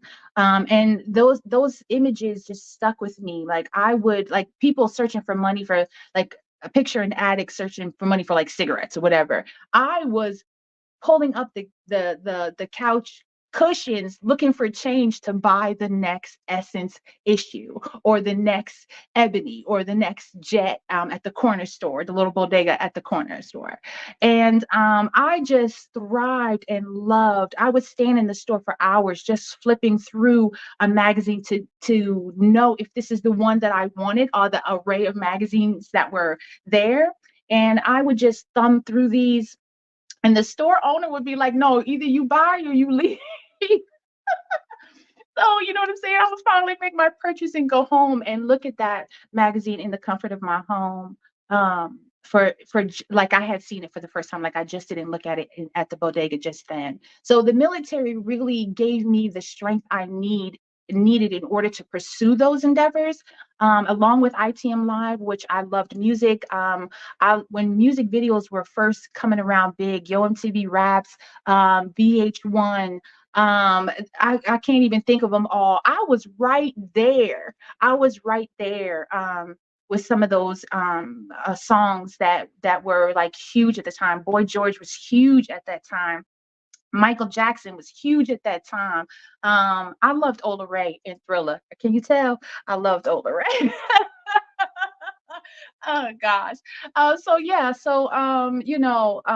the military did for me. It let me know who I was and how to use what I have in this package, if that makes any sense. So you have your confidence, you got it together, you know what you want to do, you know how to present yourself. So you channel this energy, right? Now it's time for you to work. Talk to us about your work, how you identified what you wanted to do, and how you stepped into it fully. Fantastic question. I was doing something that I didn't know was a thing, which was listening to my inner voice and follow my heart and my dreams, against what people they love you. People love you, but sometimes in that love, they want to protect you from their fears. And I just really I went hard for a long time. As a matter of fact, while I was waiting in the green room, waiting to enter in, I received a message on Facebook from some people that I was doing ITM with 20 years ago. They tagged me in a video that we had done to promote the ITM Live thing. And I was like, my God, was that 20 years ago that I had all that fire and passion about that? And the things that pushed me now from then was military to G1 ITM. What is pushing me now is after my cancer diagnosis. It came as such an abrupt. It was an abrupt interruption into my life. I was dying and I didn't even know it. There were no signs and symptoms that I knew of. The type of cancer, adenocarcinoma, started in my spleen, and I didn't know the signs and symptoms of a cancer that started in your spleen in that way. I was aware of breast cancer because it's widely promoted. I was aware of maybe some of the other cancers out there, but adenocarcinoma starting in your spleen, I was not aware. And plus, and still I am today a get up in the morning before the sunrise workout type of person. There's something about getting up before the sunrise that is therapeutic for me. And I was doing that, running the stairs, lifting weights, challenging myself every day, surrounding myself with a circle of people that spoke the language that I needed to hear. And I didn't have those people accessible to me. So I built this table from YouTube, from motivational speakers. And I just thought, wow, if it doesn't cost me anything to listen to these people and to see if what they're saying is true, it only costs me a little bit of time and effort. And so those things catapulted me into what I believe I should be doing right now, which is writing and motivational speaking. Because if a girl like me, just a girl from Jersey, an ordinary girl from Jersey, can accomplish what I have accomplished, at the first time I had cancer, it was an idea of how to get over. It was an idea how to cross the bridge from where I was to where I wanted to be. At the second time I had cancer, it was a blueprint. The second time, I was like, okay, I know what I did the first time to get over. Is it a fluke? Can I do it again? Can I prove it to myself, my children around me, my family around me, the friends that I have? I have a very small circle, and that's for a reason. Can I do it again? And that's what catapulted me. I hope I answered your question. You actually did. And I'm going to go back just a little bit because you said a few things and I want to just make sure that I have clarity of understanding. So I just want to know what the G1 is and the MT Live is. If you could just share a little bit about that, and we're going to progress you through. Okay, fantastic question. And thank you for backing me up on that. G1 magazine started for God first. I was there was nothing like God, like the church and God was everything. And I was different in the church at the time. And at the time, jeans weren't accepted, and casual wear wasn't accepted. The idea of bringing your best to God at the time was heavy. But I was unaware of that because I was not brought up in the church. God found me where he found me, and it was not in the church. And so, because like I talked about it, my years as a young girl, you know what I'm saying? I was, you know what I mean? I was doing what young women, I was having a great time living life, and God found me where I was. So I didn't grow up exactly in the church. I have a really strange background when it comes to church. My stepfather, who I call dad, who raised me, was Episcopalian and Black Hispanic. So we went to church on the holidays and things like that, kind of a Catholic thing. And then my godparents were devout Baptists. So then when I wasn't going, you know what I'm saying? So I had this like weird, like kind of presentation of what God, who God is. I'm not gonna say was, who God is at that time in my life. And so that's what G1 was about: fashion. It was about the whitewashed tombs. It was about, that's what I felt at the time. I was wearing at the time the velour sweatsuits were in. I was wearing that type of stuff to church. And believe me, I turned heads, just for that reason, and talked about for that reason. If we move forward to ITM Live was inside the music.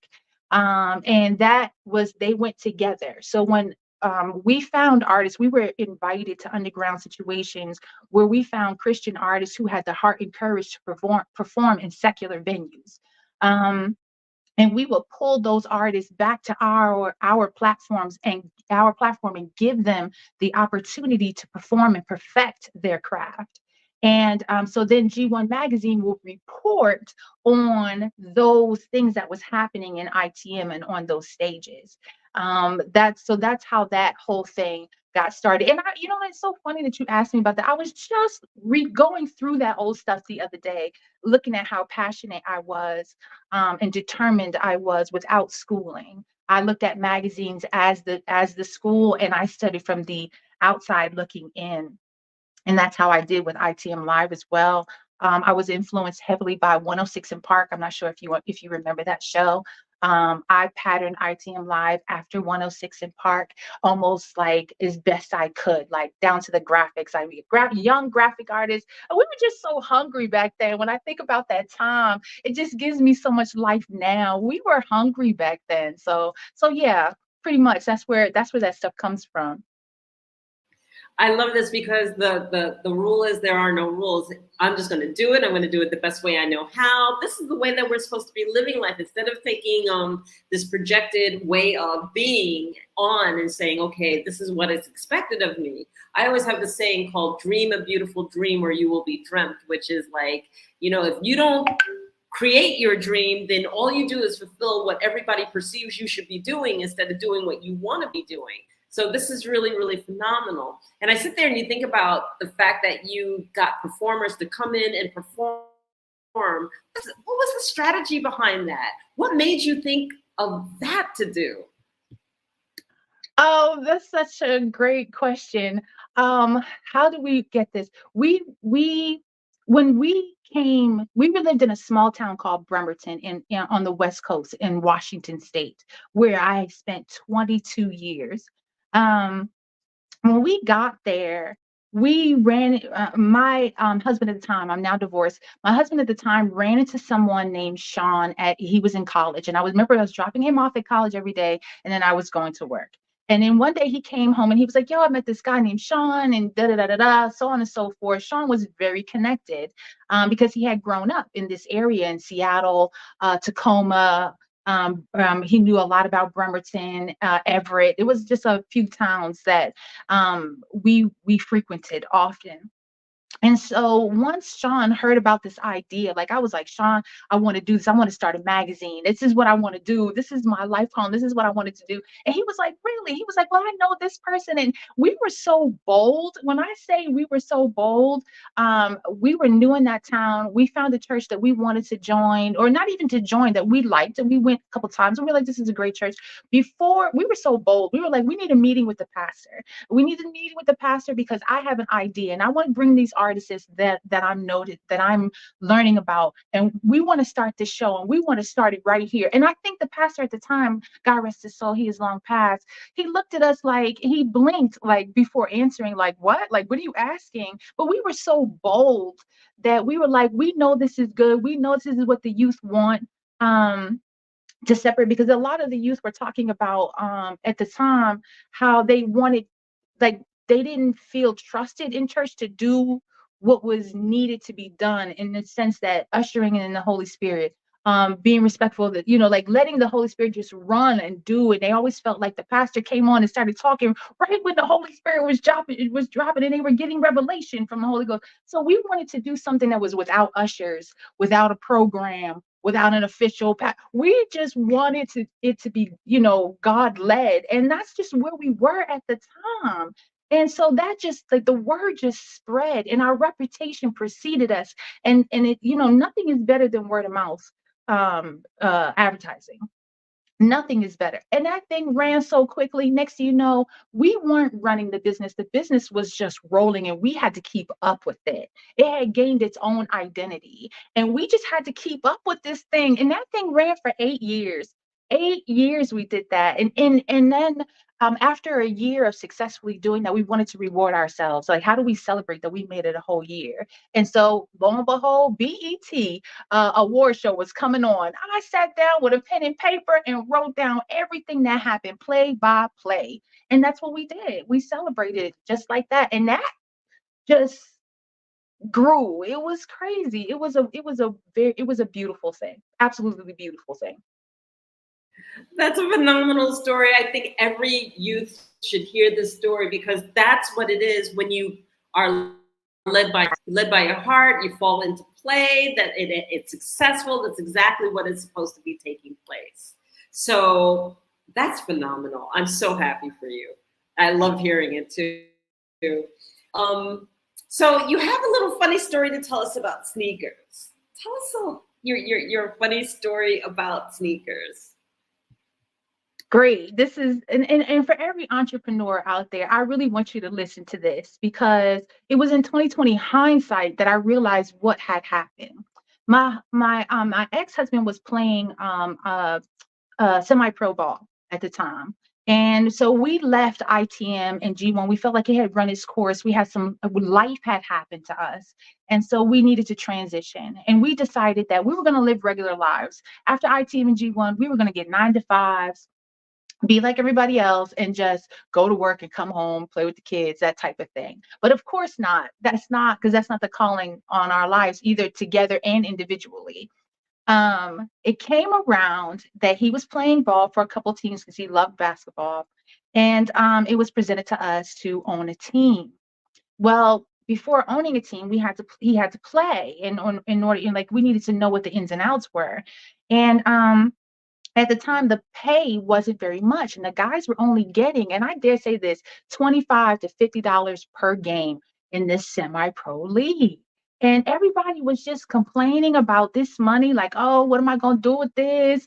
I ain't gonna do nothing. Da da da da da. This is chump change. They just complained about it. And I was just like, well, it's one check for us, but if we can get everybody's check on the team, everybody's $50, everybody's $25. So what my ex did was, at the time we were selling sneakers.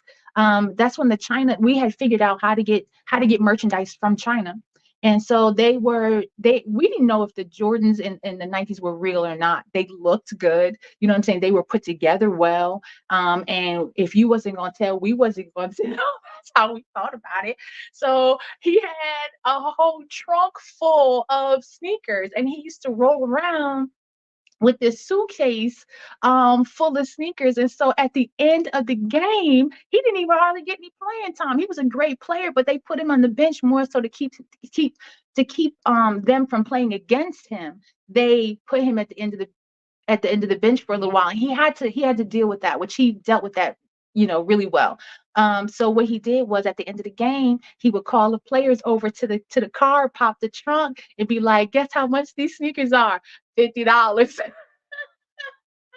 So what he did was he collected everybody's $50, and what was a game that went from making $50 a night for us went to $500 games because we sold our sneakers that was in the back. And so that was the opportunity that we took. And for every entrepreneur out there, I want you to hear and see that, you know what I'm saying? Listen in the situation and scenario that you're in. Listen to the lack and see where you can fulfill a need, because the guys got sneakers and we got money. And that's how that went. And that's one of the things that I think is, you know what I'm saying, just how entrepreneurial business goes and how you think about it. So yeah. So I'm sitting here listening to this now, and everybody who knows basketball knows that they're traveling teams, right? So you're not just doing this in one space, you're doing this the whole season. And we know that basketball teams play, 100 and something games? Really tell us about your entrepreneurial experience here, because you're just scraping on the tip of it versus what it really is.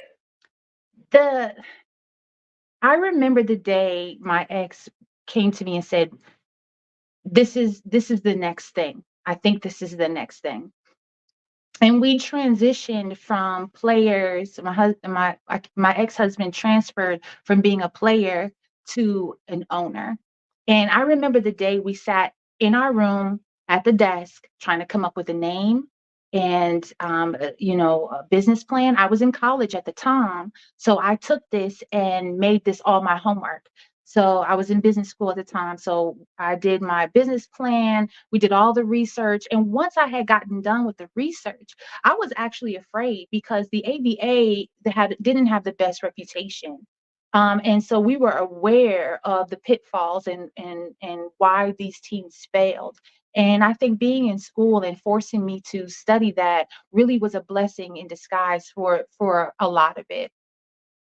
And so since we knew what the pitfalls were, they fell into the things that we had just come out of, promotion. And because we had done ITM and we had done G1 magazine, those transferable skills transferred from that to this, because at the end of the day, basketball was entertainment and we had just come from entertainment. And so I understood. I became kind of like the home court manager in a sense, where I knew that as a girlfriend and as a wife at the time, watching my ex play, I was bored until he got on the court. I really wasn't interested in the game. I was interested in watching him play. So then I thought, man, how can I make it more entertaining for the wives, girlfriends, and the children? Well, then I was like, we need a dance team. We need a dance team. We need halftime entertainment. We need a DJ. We need to make this a party. We need to make this a community thing. And that's what we did. And because we had that experience from prior to, we were able to move that thing to that. Because we were able to do that, we attracted international players because we did that. And so I remember, I'll never forget his name. His first name was Bo. There was no way I could pronounce his last name. So, forgive me for that. Bo was his American name. And he had come from China to play on an American team and get the clout for an American team. In 2020 hindsight, I see what he did. He was a great practice player, but he just wasn't that great in a game. I think maybe I don't know, the nerves. I don't know. I cannot speak on that. I can only speak on what I saw. But we didn't know that he was heavily connected in China. We had no idea. So we just treated him well. Like, I just felt like, man, this guy's coming all the way over. We just need to treat him well because he's far away from home. Lo and behold, he takes us back to China. Oh my God. His family, they're dignitaries. Of course they are. And then we are traveling from town to town. You want to talk about celebrity? Over in China, we had a little bit of celebrity. Like, it was just an amazing experience. Children running up to us. We signed more backpacks. I took more selfies. I found myself in a room full of dignitaries singing karaoke. Listen, anything was possible. You did what you had to do for the job. You know what I mean? I found my role. I was not a player. I was an owner, but I was like, what can I bring to this team? Fashion. That's what I brought them. I brought them fashion. I brought them beauty. And it just seemed like Beauty and the Beast. And it just went together. And it just worked. And that's how we worked this thing. There were a lot of pitfalls and a lot of things I wish I could go back and redo. But out of it all, the blueprint is here. We don't have the team anymore. 2020 came with COVID and shut down a lot of the work. And a lot of people may have thought that was the end of their business. For me, there was a birth of a new start. And I took the opportunity in 2020 to come here to Virginia to start over for myself and bet on myself.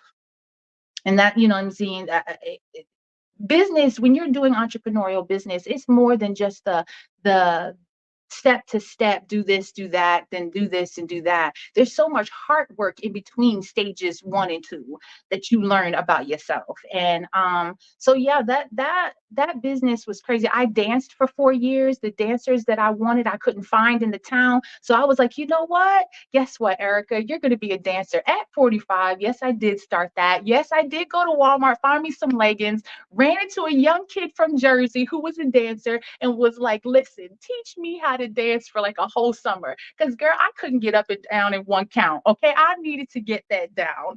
And so that started off my athletic, my workout journey in life. I haven't stopped dancing and I haven't stopped working out since. It's just part of who I am.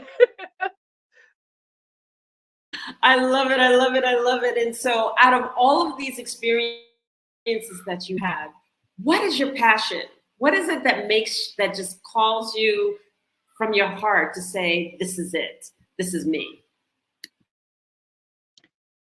As if you could not hear it already, my passion is to share my life journey. My passion is to share the things that I have learned while I was going through the fire. My passion is to share those things with people who feel like they can't move forward into their calling and their dream. I feel like the reason that I went through those things and I did not die is because I went to the depths, to the darkest, and brought back information. I went into the fire. And I like to say that I have been through the fire on multiple times, but something about I look not even smelling like smoke, not even smelling like smoke. And I'm like, I come back with information. I come back with things that only a person who have gone through these things would know and recognize. I can stand next to somebody who is dying, or at least, you know what I'm saying, thinking that they're dying. I thought I was dying, and I was preparing things for my children and for my family, because I thought that I was dying. I was stage 4 B, adenocarcinoma. There are only 5 stages. The next stage was hospice. And I don't know, I just didn't stop.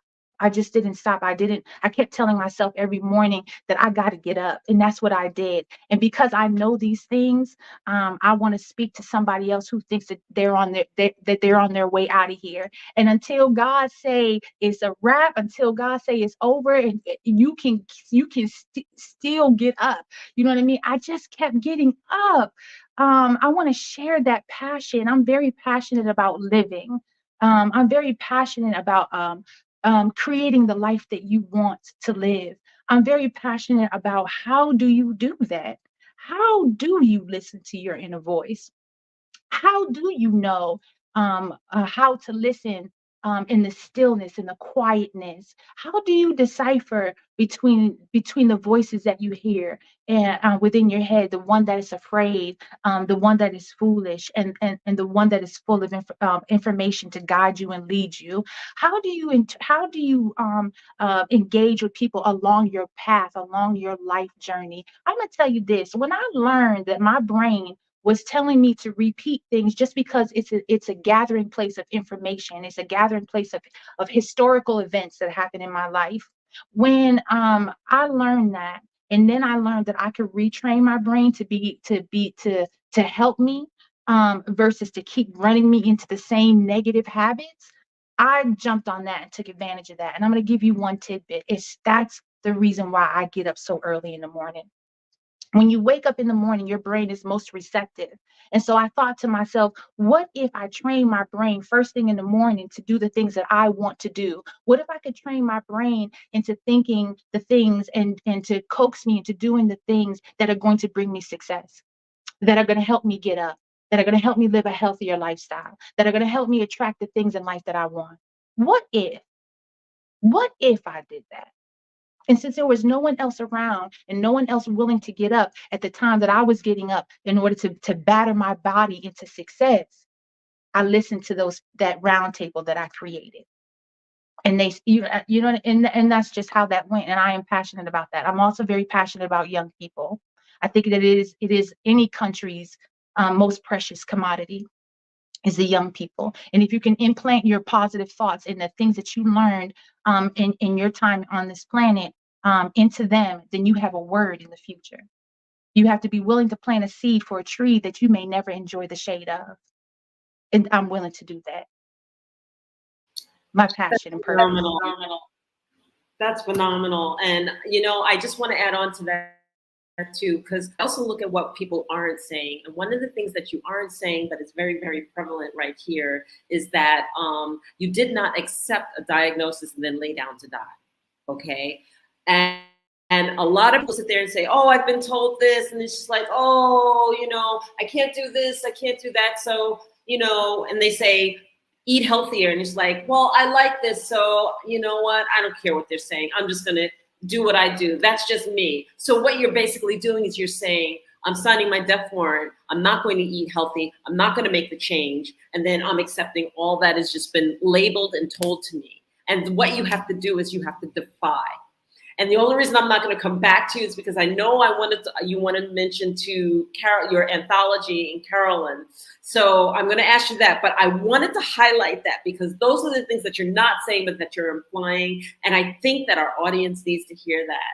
So we only have a couple of minutes left. Tell us about your anthology and then tell us how people can reach you and get to you. Fantastic. I met Carolyn a few months after I was still on chemo at the time. My auntie knew a woman who was in radio. Forgive me, I can't call her name on the spot right now, but she was very instrumental in introducing me to Carolyn. I took a few days to decide whether I wanted to do this or not because it was revealing my deepest and darkest things, and I was putting them on paper for anyone to read. and decided to do that. I ran with Carolyn. Carolyn escorted me through the process of 1,000-word submission into the Her Story 2 anthology. And ever since then, I found that writing was therapeutic for me, and not only for me to look back on and for me to move forward from and see how far I've come, but for other people to see that where I started, and if you can relate to where I was, then you had a platform. I was giving you a platform or confirmation to spring forward from that. And so that's how that went. And it also led me to write another book that I am currently writing right now called Badass. It's my cancer story. It's my business story. I want to say that how can you reach me? Very simply at Miss EJ Robinson at Instagram, Miss EJ Robinson and Gmail. Those are the two ways that you can contact me at any time. Please contact me, ask any question. I will gladly get back with you. I want to thank you so much for sharing your story. Thank you so much for being here. And I'm sure that people are going to reach out to you. Your strength and all of your inner being is such an encouragement to everyone out there. Thank you again. And genius is coming, and we'll see you on the other side. What if you could build your own city? A place where every child can find nurturing people to help them achieve their full potential. A place where every adult can access job training support. Where health education is abundant. Where social justice ruled the land. A place without limitations. Welcome. You have arrived at STEM City USA. It is what every city should be. A safe and trusted community where you find people and resources to help you become everything you are and beyond. STEM City is unlike anything you have ever experienced. It is a digital twin of the world around you, only better. STEM City is about energy and soul renewal. It is more than a digital world. You can almost feel the power of live cultural events, music, and theater. STEM City promises a better future for children with caring mentors and hands-on activities with dedicated tutors to support our youth. STEM City is your passport to a healthy lifestyle with weekly events addressing our community's many issues. STEM City is your financial well-being with helpful information on wealth management, career advancement, job training, and so much more. STEM City is the community you deserve. It is the city where your dreams can come true. STEM City USA, a place in the sky that is accessible to all who reach for the stars.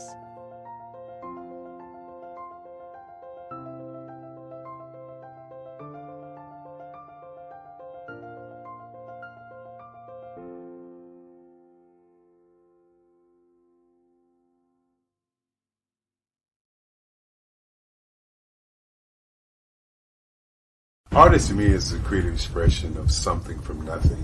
You know, it explodes onto the canvas, or it explodes on in my work. One of the things that I try to do more than anything is I try to just give the lines and the movements and emotions and expressions into what I do. Art really means to me a chance to express how I feel deep down inside. Most of my art begins as a thought that I might have, you know, whether it's sports, whether it's history, whether it's a woman or a man. It pretty much starts as an idea of thought before I get into the actual image of what I'm going to draw. I do a lot of historical pieces. I was a history minor in college, and I love to do history pieces. And a lot of times I'm thinking about history, and then I try to make that history impact you as you look at it. That's one of the reasons I do pictures so large. People ask me, why do I do pictures so big? And I tell them, I want the piece to impact them as they're looking at it, to kind of dominate them, dominate their space. And most of my pieces I try to do off page. I don't try to do anything that's going to be in those four corners or in a square. And I want your imagination to be a part of the piece that you're looking at.